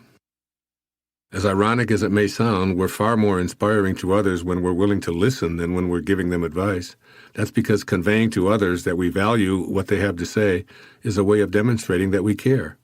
It's a way of being inspiring, a way of listening like God. People who find it difficult to listen to another person without bringing the conversation back to themselves are convinced by their ego of their self-importance. And as you're well aware by now, that ego is an illusion that's convinced us to pay attention to a false self.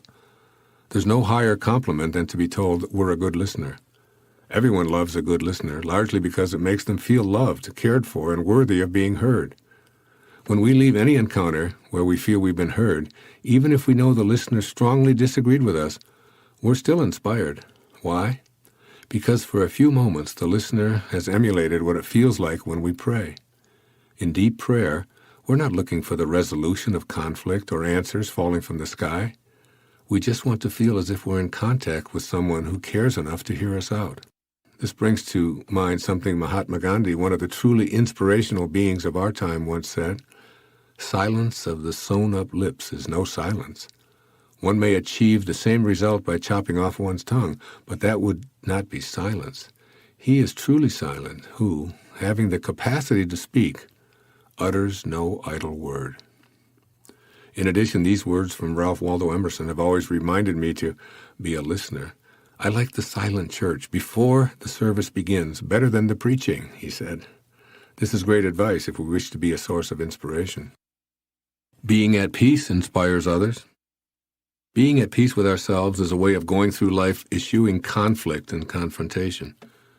When we're in a state of tranquility, we actually send out a vibration of energy that impacts all living creatures, including plants, animals, and all people, even babies.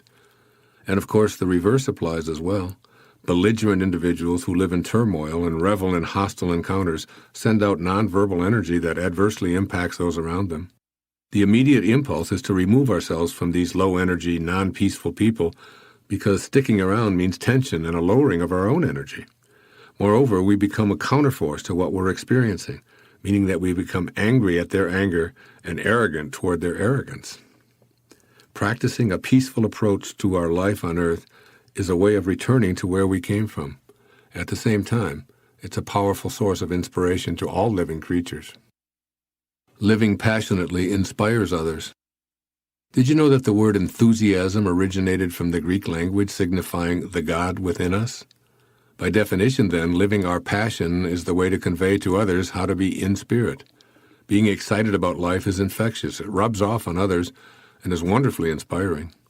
I'm reminded of a recent whale-watching trip I took where I observed a young woman I know named Beth as she spoke to a group of people about humpback whales. Her enthusiasm was palpable to the entire group aboard the boat, and the more passion she displayed, the more she seemed to inspire her audience. I've been aboard other boats and seen the impact of guides who merely go through the motions. People in this low-energy environment don't leave the experience feeling inspired. Beth, on the other hand, feels a passion that she conveys to others every single day during the whale mating season. Every day. You see, she studied marine biology in college and has always been fascinated by humpback whales and their amazing ability to travel between Alaska and Hawaii, to go 6 months without eating, to give birth in warm waters and then navigate to cold waters on the return. For Beth, these whales are a part of God's mysterious, miraculous creation. She's living her passion, and she inspires others by her enthusiastic way of being. In fact, everyone in this vicinity knows that expeditions with Beth are almost a guarantee that you'll not only get to see the whales, but that they'll dance and breach and even swim under the boat for you. It's as if the whales themselves are inspired by Beth's excitement. When we're enthusiastically living our passion, whatever it may be, we transmit spiritual signals to those around us that we're in spirit, loving who we are, what we came here to be, and whoever comes into our field of vision. And finally, truth inspires others. Perhaps most urgently, we need to live and breathe truth because nothing inspires other people more than being in its energy field. Years ago, I wrote an article called Who Do You Trust?, in which I explained that the trust issue rests on who we seek out when we want truth.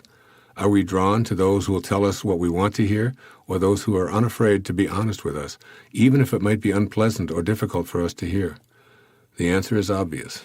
We prefer to hear the truth.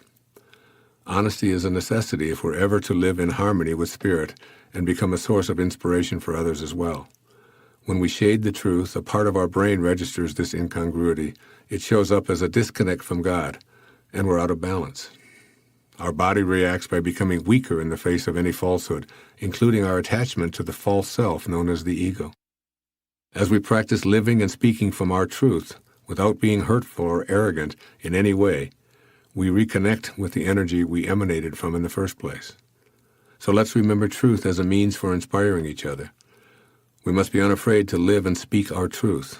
Think how inspiring we'd all be for each other if honesty was a prominent feature of our interactions. By demonstrating 100% commitment to truth, with no exceptions, we send out a signal that we're in accord with our source, and will do more to inspire others to live and breathe from their own truth than 1,000 readings of the Ten Commandments or any other written document. Truth and God are one.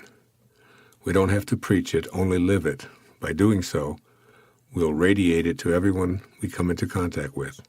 As an ancient Hindu saying reminds us, the name of God is truth.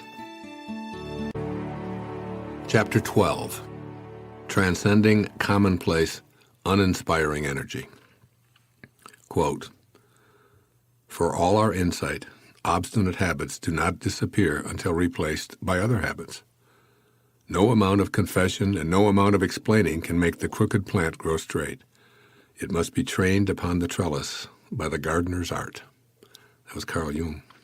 And another quote from William Wordsworth, "Habits rule the unreflecting herd."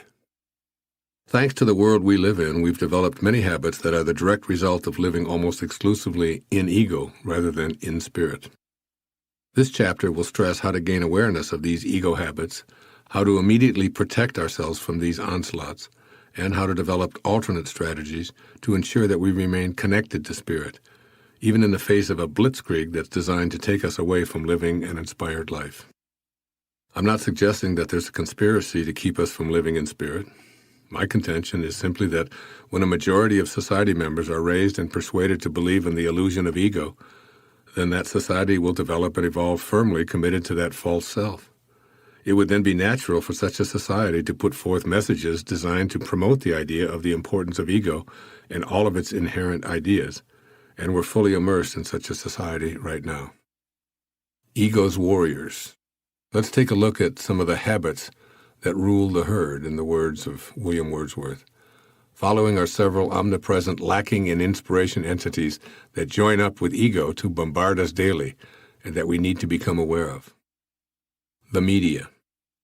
A century or so ago, long before the media became such an active force in our lives, the news was almost exclusively received from one's village. Bad news was rare and tended to only involve accidents or natural disasters such as fire, flood, drought, or the occasional crime perpetrated by someone in the community. For the most part, one's daily life was consumed by work and family interaction. Any kind of news was essentially information about the village and was primarily communicated by word of mouth. Today, however, it's a very different picture. We've created a society that sends out specially trained people to scour the globe for depressing bulletins that are delivered to us wherever we are. The news is now available at home, at work, in our car, at the gym, on airplanes, standing in line at the bank, in the hospital, and on portable devices wherever we go. We're now able to directly tune in to the reports of those organizations who search for information designed to make us feel bad, that is, removed from spirit, which is all about feeling good or feeling God. We're constantly subjected to this army of bad news collectors who gather and disseminate low vibrational energy for our consumption. Keeping in mind that being inspired is about feeling good and returning to our source of love, it's imperative to become aware of what we're allowing into our consciousness. These bad news assemblers are on a mission to convince us of the inherent evil in the world. They can't possibly believe that we live in a friendly universe, and they seem determined to convince us that their illusion is the truth. The defense against a media blitz of uninspiring energies is to remind ourselves that we want to feel good, in the sense that good and God are synonymous. We can't feel bad enough to change any of the bad news we're exposed to, nor can we eliminate hatred in the world by feeling hateful. We can't do anything positive or loving by joining those who've elected to live in these energies or even those who broadcast it to us nonstop. However, by feeling good, that is, by feeling God, we have an opportunity to be a small force that can transcend and convert lower energies into spiritual ones. The world of advertising. Everywhere we turn, we're a target of someone wanting to sell us something. There are advertisements on buses, in the backseat of cabs, at the movies, on telephone poles, on our cell phones, after every click of our computers, on the radio and television for more than a third of the airtime, in more than 50% of magazine pages, in most cases anyway, while we're on hold on the telephone and even in restrooms. It's difficult to escape this assault on our senses and our spirit as well. Behind this huge blitz that's aimed at us during every waking moment of our lives is the idea that we need to purchase something in order to be fixed or to be complete. Madison Avenue just keeps telling us that we'll overcome our deficiencies and be happier and more fulfilled if we simply buy whatever it is they're selling. The essential message behind this juggernaut is that we need more in order to be happy. Coincidentally, the mantra of the ego is just that: more, more, more.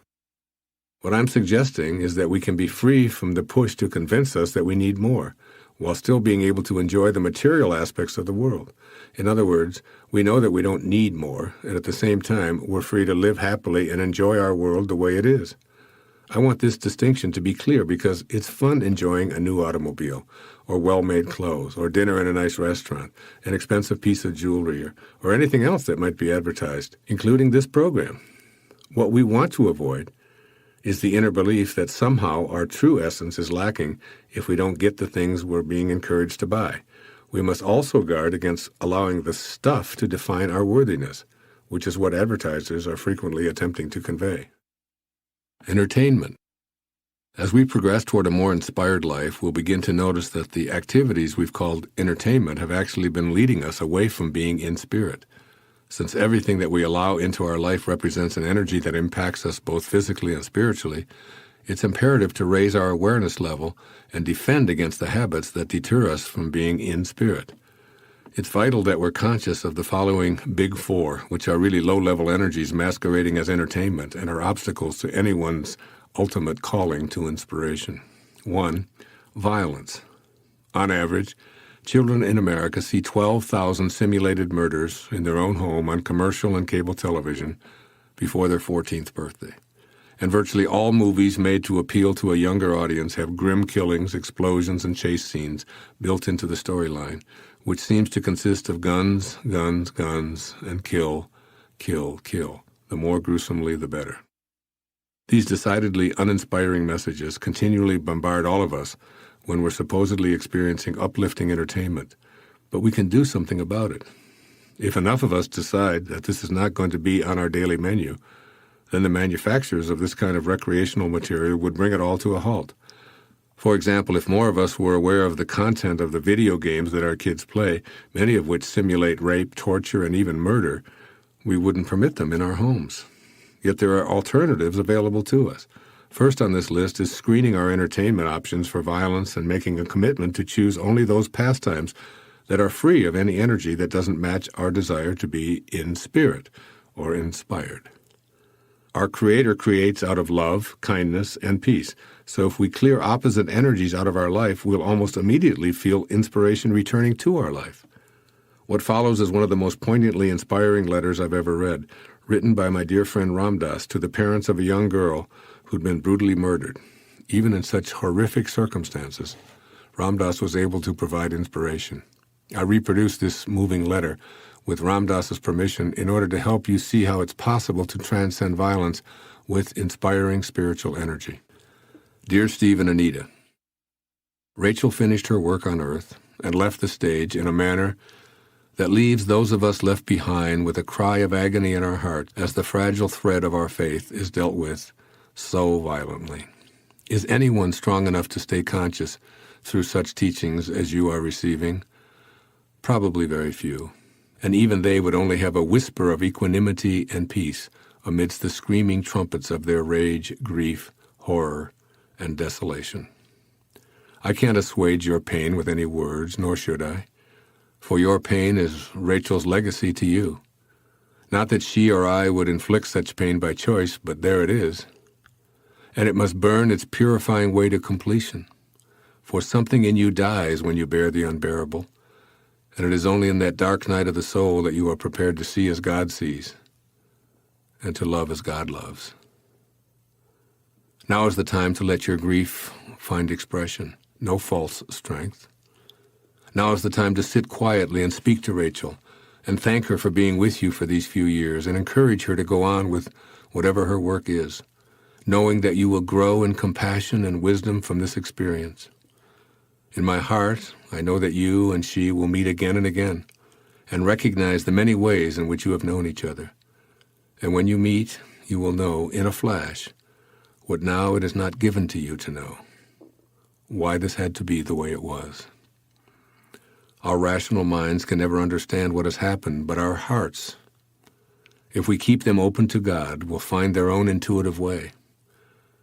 Rachel came through you to do her work on earth, which includes her manner of death. Now her soul is free, and the love that you can share with her is invulnerable to the winds of changing time and space. In that deep love, include me. In love, Ram Dass.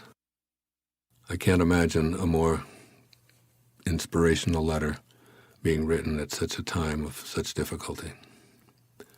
Typical of my dear friend Ram Dass. 2. Hatred. Much of our entertainment dollar is spent watching malice, hatred, and hostility in some form. Now, in my opinion, there's far too much animosity in our world, so I have no desire to sit through a movie or listen to a song that repeatedly describes how one group hates another. Martin Luther King Jr., one of my personal heroes, said that the only way to convert a perceived enemy into a friend is by love. Since we know that hatred itself breeds more of the same, then being exposed to it, even when it's dressed up as entertainment, is something to be cognizant of when we choose a film, a television show, a sporting event, a play, or a book. Any hateful message is non-spiritual energy that we're exposing ourselves to, and the more we consciously allow, the more we'll be inclined to attract it into our own lives. The moral of all of this is that entertainment can be uplifting and edifying, or it can be demoralizing and debasing. So where do we want our energy to flow? And even more important, what kind of energy do we want our children to experience? We must be on guard against any entertainment that uses excessive profanity and seems to support hatred and disrespect in its narrative. I love this story that the Dalai Lama told in a documentary titled The Yogis of Tibet, who witnessed the carnage and decimation of the entire Tibetan culture by the Chinese, beginning with the Communist Revolution of Mao Zedong in 1949, related a story in which he stated several times, "I was in great danger." This was surprising since these yogis cared very little about their own safety. When the enlightened yogi was asked about his perceived danger, he responded, yes, I was in grave danger. That is, I was in danger of losing my compassion for the Chinese. This is not only a beautiful story, but it also helps us remember to be careful about accepting hatred as normal in our entertainment activities, for they can put us in the same kind of danger that the enlightened yogi recognized. And even more personally significant, enjoying hatred as entertainment can keep us from reconnecting to our spirit. 3. Fear. Our universe is created out of love, kindness, peace, and well-being. So when we're an energetic match to this awareness and refuse to live in fear, we'll attract the protection and guidance we desire. We can absolutely affirm that we won't attract anything that's harmful to us or to our loved ones. We can heighten our awareness that we're never alone, and we can have faith that whatever we need to experience is on its way, and God won't send us anything we're incapable of handling. We can also be aware that the word fear is an acronym for false evidence appearing real. That one phrase can help us remember that the ego is the false self, and identifying with it leads us to believe the false evidence. Even now, after reading all of this, some readers may continue to make fear real with thoughts such as, he wouldn't be able to say these things if he knew all that I've been through. But in my heart, I know that this is a universe that's on purpose and supported by a creator who is good. I never doubt it, and not only do I refuse to live in fear, but I also refuse to attract to myself the vibrational, energetic equivalent of those fear-based thoughts. As an old German proverb proclaims, fear makes the wolf bigger than he is. And finally, 4, sarcasm. Just about every situation comedy on television has a familiar focus, dialogue that's dedicated to sarcastic, unflattering comments between the supposedly comedic characters. Put-downs are the very bread and butter of almost all primetime shows today, so in essence, we're asking to be amused by children being smart-alecks toward their parents and siblings, mouthing off to each other with as many disparaging comments as possible. Oh yes, and these nasty rejoinders are followed by a laugh track to really drive home that we're being, quote, entertained, unquote. Sarcasm designed to inspire laughter sends a message to viewers that's anything but inspirational. Remember, our ultimate calling is always about being in harmony with our source of being. We're all here as the result of a creator who has great respect for all of his creations. Since no one is inferior in our creator's eyes, no one deserves to be ridiculed for the purpose of gaining an artificial laugh, not in life or on television. When a comment is made in jest and there's a kind of clever banter taking place, that's comedy at its best. But when hostility and disrespect are uttered in almost every verbal exchange, with the express purpose to discredit and mock another person, that's a decidedly uninspiring signal being sent to the audience. Awareness and choice are ours to exercise. So if this tendency toward sarcasm has become a habit, we must begin exploring alternatives to this kind of entertainment and family interaction. You may recall that I wrote earlier in this book about my mother. Well, I simply cannot even imagine using her as the butt of a joke to demean or ridicule her. And yet I see this kind of disrespect taking place in nearly every episode of every situation comedy on the air today. Being courteous to others is a match-up to the energy of spirit. Having fun, telling jokes, and being playful with others are all part of being in spirit.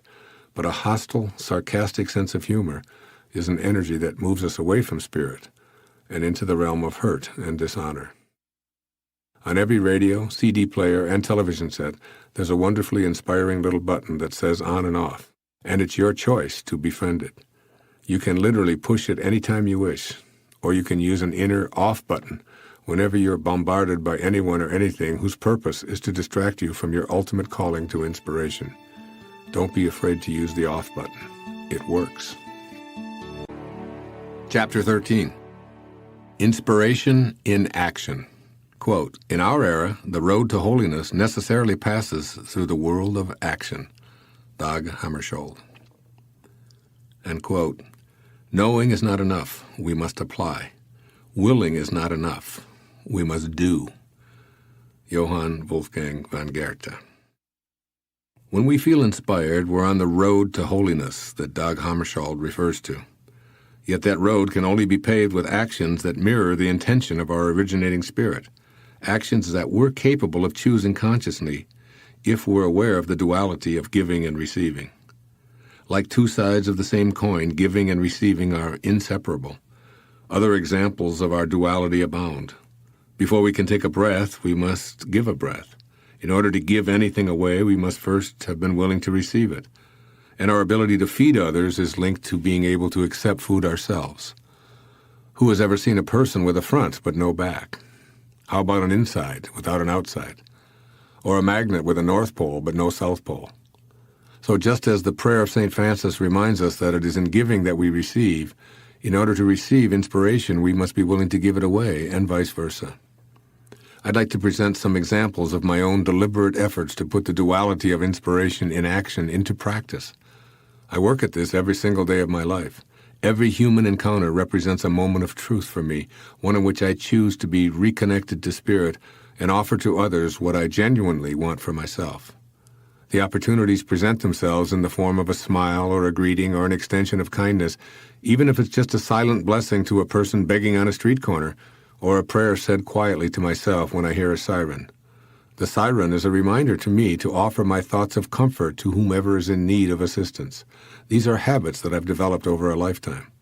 Then there are the days when I go out on a premeditated odyssey of inspiration without any fanfare or need for recognition. Here's the result of one such inspiration excursion, and keep in mind this all happened in one afternoon.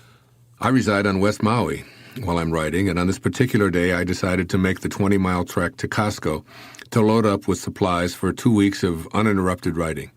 As usual, someone was standing by the roadside looking for a lift to the other side.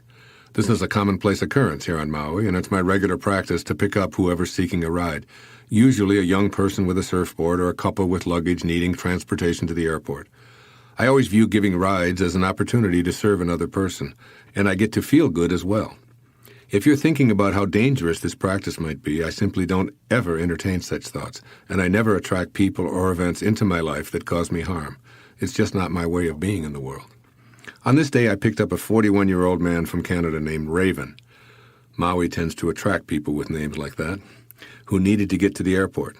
As we talked, it turned out that my passenger hadn't spoken to his father in 17 years, distancing himself out of respect for his mother and sister, who had their own unresolved conflicts with this man. Raven admitted that he felt distressed and incomplete. Moreover, he found himself repeating some of the behavioral patterns of his father that had caused this family's rift in the first place. I brought up the subject of forgiveness, mentioning this quote from A Course in Miracles. Quote, "Certain it is that all distress does not appear to be but unforgiveness." Unquote. I related the story of my experience at my own father's grave in 1974 and how that one single act of forgiveness turned my life around and headed me back in the direction of Spirit. As I dropped Raven off at the airport, he hugged me. With tears in his eyes, he said, "I can't believe how much this one trip has changed my life. I feel that you were sent here by God to remove this sword that's been hanging over my head. And I know what I have to do, and I will do it, and I'll do it soon." It was a moment of inspiration for both of us. It would have been just as easy for me to maintain silence on that 20-mile ride along the ocean, but I knew that on this day, I was on a pilgrimage of inspiration, and Raven was one of my co-conspirators. I headed back to Costco for one of my favorite activities. I love the opportunity to purchase large amounts of goodies of all descriptions in the store's open warehouse atmosphere among lots of local people doing the same thing. At the back of the store on this day, a gentleman who recognized me from my PBS appearances approached me and wanted an appointment to discuss a problem he was having. I informed him that I was writing a book, so a scheduled meeting would be impossible. But knowing that some force had brought us together in the midst of all this delightful chaos, I asked, "What's the problem?" The man told me that he was a diabetic who developed a fail-safe method for delivering insulin in a manner that would leave no one out. "So, what's the problem?" I once again asked. "Why not implement your plan?" He went on to explain how he'd been unable to get the necessary government agencies to meet with him. Various layers of bureaucracy were impeding his progress. On and on he went with a litany of obstacles that he felt were being placed before him, until I finally stopped him. "I sense that you know exactly what's needed since you're a diabetic too," I said, "and you know exactly what needs to be done to implement your idea." He lit up like a Christmas tree, giving me a knowing smile, and he said, "Exactly, but I can't." I stopped him cold, reminding him that when we focus on what we don't want, then that's what we'll get. We get what we think about, whether we want it or not. I then asked him to consider staying out of the system of obstacles altogether. He should go ahead with his plan, forget about what couldn't be done, and just do it without the assistance or resistance of anyone else. If your plan is viable, then they'll ultimately come along, I reminded him. Just do it and stop trying to get the approval of a bureaucracy. And then I asked, "You know what to do and how to do it, don't you?" "Yes, I do," he replied, "and I will. I feel as if this little meeting was arranged by God just for me today." After getting my second hug from a stranger in the past 30 minutes, the man pushed his shopping cart away with a newfound sense of inspiration. He'd returned to Spirit, where the idea of anything being impossible is impossible, and I'd been able to extend some Spirit offerings to another. Continuing on my way back to West Maui, I picked up a young fellow named Andy, who was on his way to the Hard Rock Cafe, fancying himself a Rastafarian rap artist. Andy had long dreadlocks and a strong inclination toward using marijuana as a stimulus for his music. As it turned out, he simply wanted to approach the manager at the Hard Rock to see if he could perform there on weekends. He was out of funds and without a plan. Even his upcoming spontaneous audition had been purely a fantasy, since he hadn't contacted anyone at the restaurant for an appointment. As we talked, I told him a story that my daughter Summer had recently related to me. She has a little dog named Joey that she takes with her every day as she trains horses and gives riding lessons. Her friend Mimi had told her that Joey was a perfect example of being at peace with God, and my daughter agreed. Joey's mantra is, breathe in, breathe out, life is good, she said. That's all Joey does all day, every day. Breathe in, breathe out, life is good. Andy loved this story, so I asked him to give me a song using this theme as the primary lyric. My car was suddenly filled with the sounds of a Rastafarian rapper pounding out a fast-paced lyric. It was sensational, and Andy was in heaven. By the time I dropped him off at the restaurant, he had his audition all planned, and he'd written his very first song. Breathe in, breathe out, life is good. I handed Andy a $50 bill, which inspired him to cry out in appreciation, and off I drove. It was a double dose of inspiration. Andy was aligned with spirit by being a creator of his own music and feeling purposeful and confident, and I was experiencing heaven on earth for being able to extend love and assistance to another person. And it was my third such gift in the past 2 hours. Next, I proceeded to a grocery store to pick up a few items in smaller quantities than were available at Costco. As I stood in the checkout line, I struck up a conversation with the woman behind me on the subject of raspberries. I was purchasing 2 half pints of these precious little jewels to put on my morning bowl of cereal, and the lady asked about the price, which I hadn't noticed. She went on and on about how much she loved raspberries, but their cost was so outrageous she'd never spend that kind of money, even for something she loved so much. I responded by telling her about my happy memories of growing up in Michigan and picking berries as a young boy. To this day, raspberries are one of my favorite foods, and I buy them whenever they're available. The woman could relate to my memories since she grew up in Pennsylvania and used to pick the berries herself, coming home with red stains on her fingers and all around her mouth. At the register, we saw that the baskets of berries came to $7.99 each. My new friend almost collapsed, but told me to savor each and every one of those little treasures. As I walked away, I reached into my bag and I placed one of the containers in her hands and told her to enjoy them as a gift from me. This lady, who was counting out her change to pay for a single container of yogurt, was stunned. I finally convinced her that if she wouldn't accept them as a gift from me, she'd be depriving me of my own treat and knowing how much pleasure she was going to have relishing and savoring these little gems. My new friend was obviously inspired by this unexpected expression of kindness to a stranger. I could see the gratitude and love in her eyes as she tucked the berries in her straw bag. I, of course, was right on track, enjoying my 4th occurrence of inspiration and action on the same afternoon, and much to my surprise, number 5 was evolving right in front of my eyes. In almost every aisle of the grocery store, I'd seen the same woman, dressed in flowery slacks and a bright orange blouse.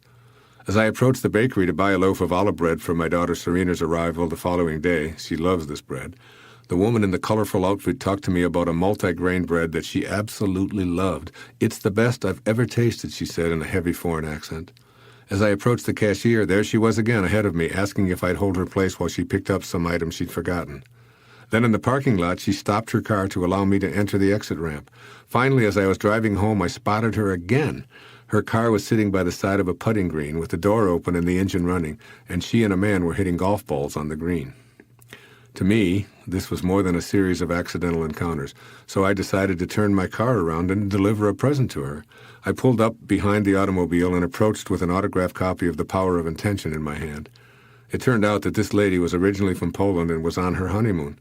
She introduced me to her husband, and I gave them the surprise wedding present, for which they were most grateful. I have no idea what took place in their lives after I drove off. I can't tell you why she kept appearing over and over and over again, or if the book I gave them made any kind of a difference in their lives.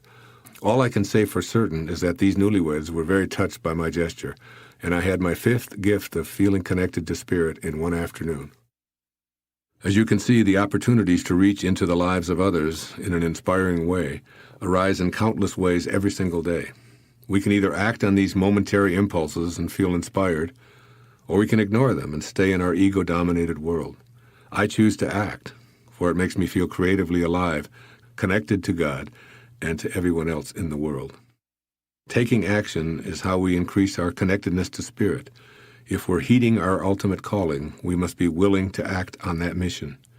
We may believe that inspiration is something that arrives in some mysterious way that's beyond our control. Or perhaps we're waiting for God to send us motivational signs. But it's clearly best to rely exclusively on our decision to act in ways that will intensify our awareness of Spirit. Try this action plan for a few weeks and see if you don't feel more inspired than you've ever felt before.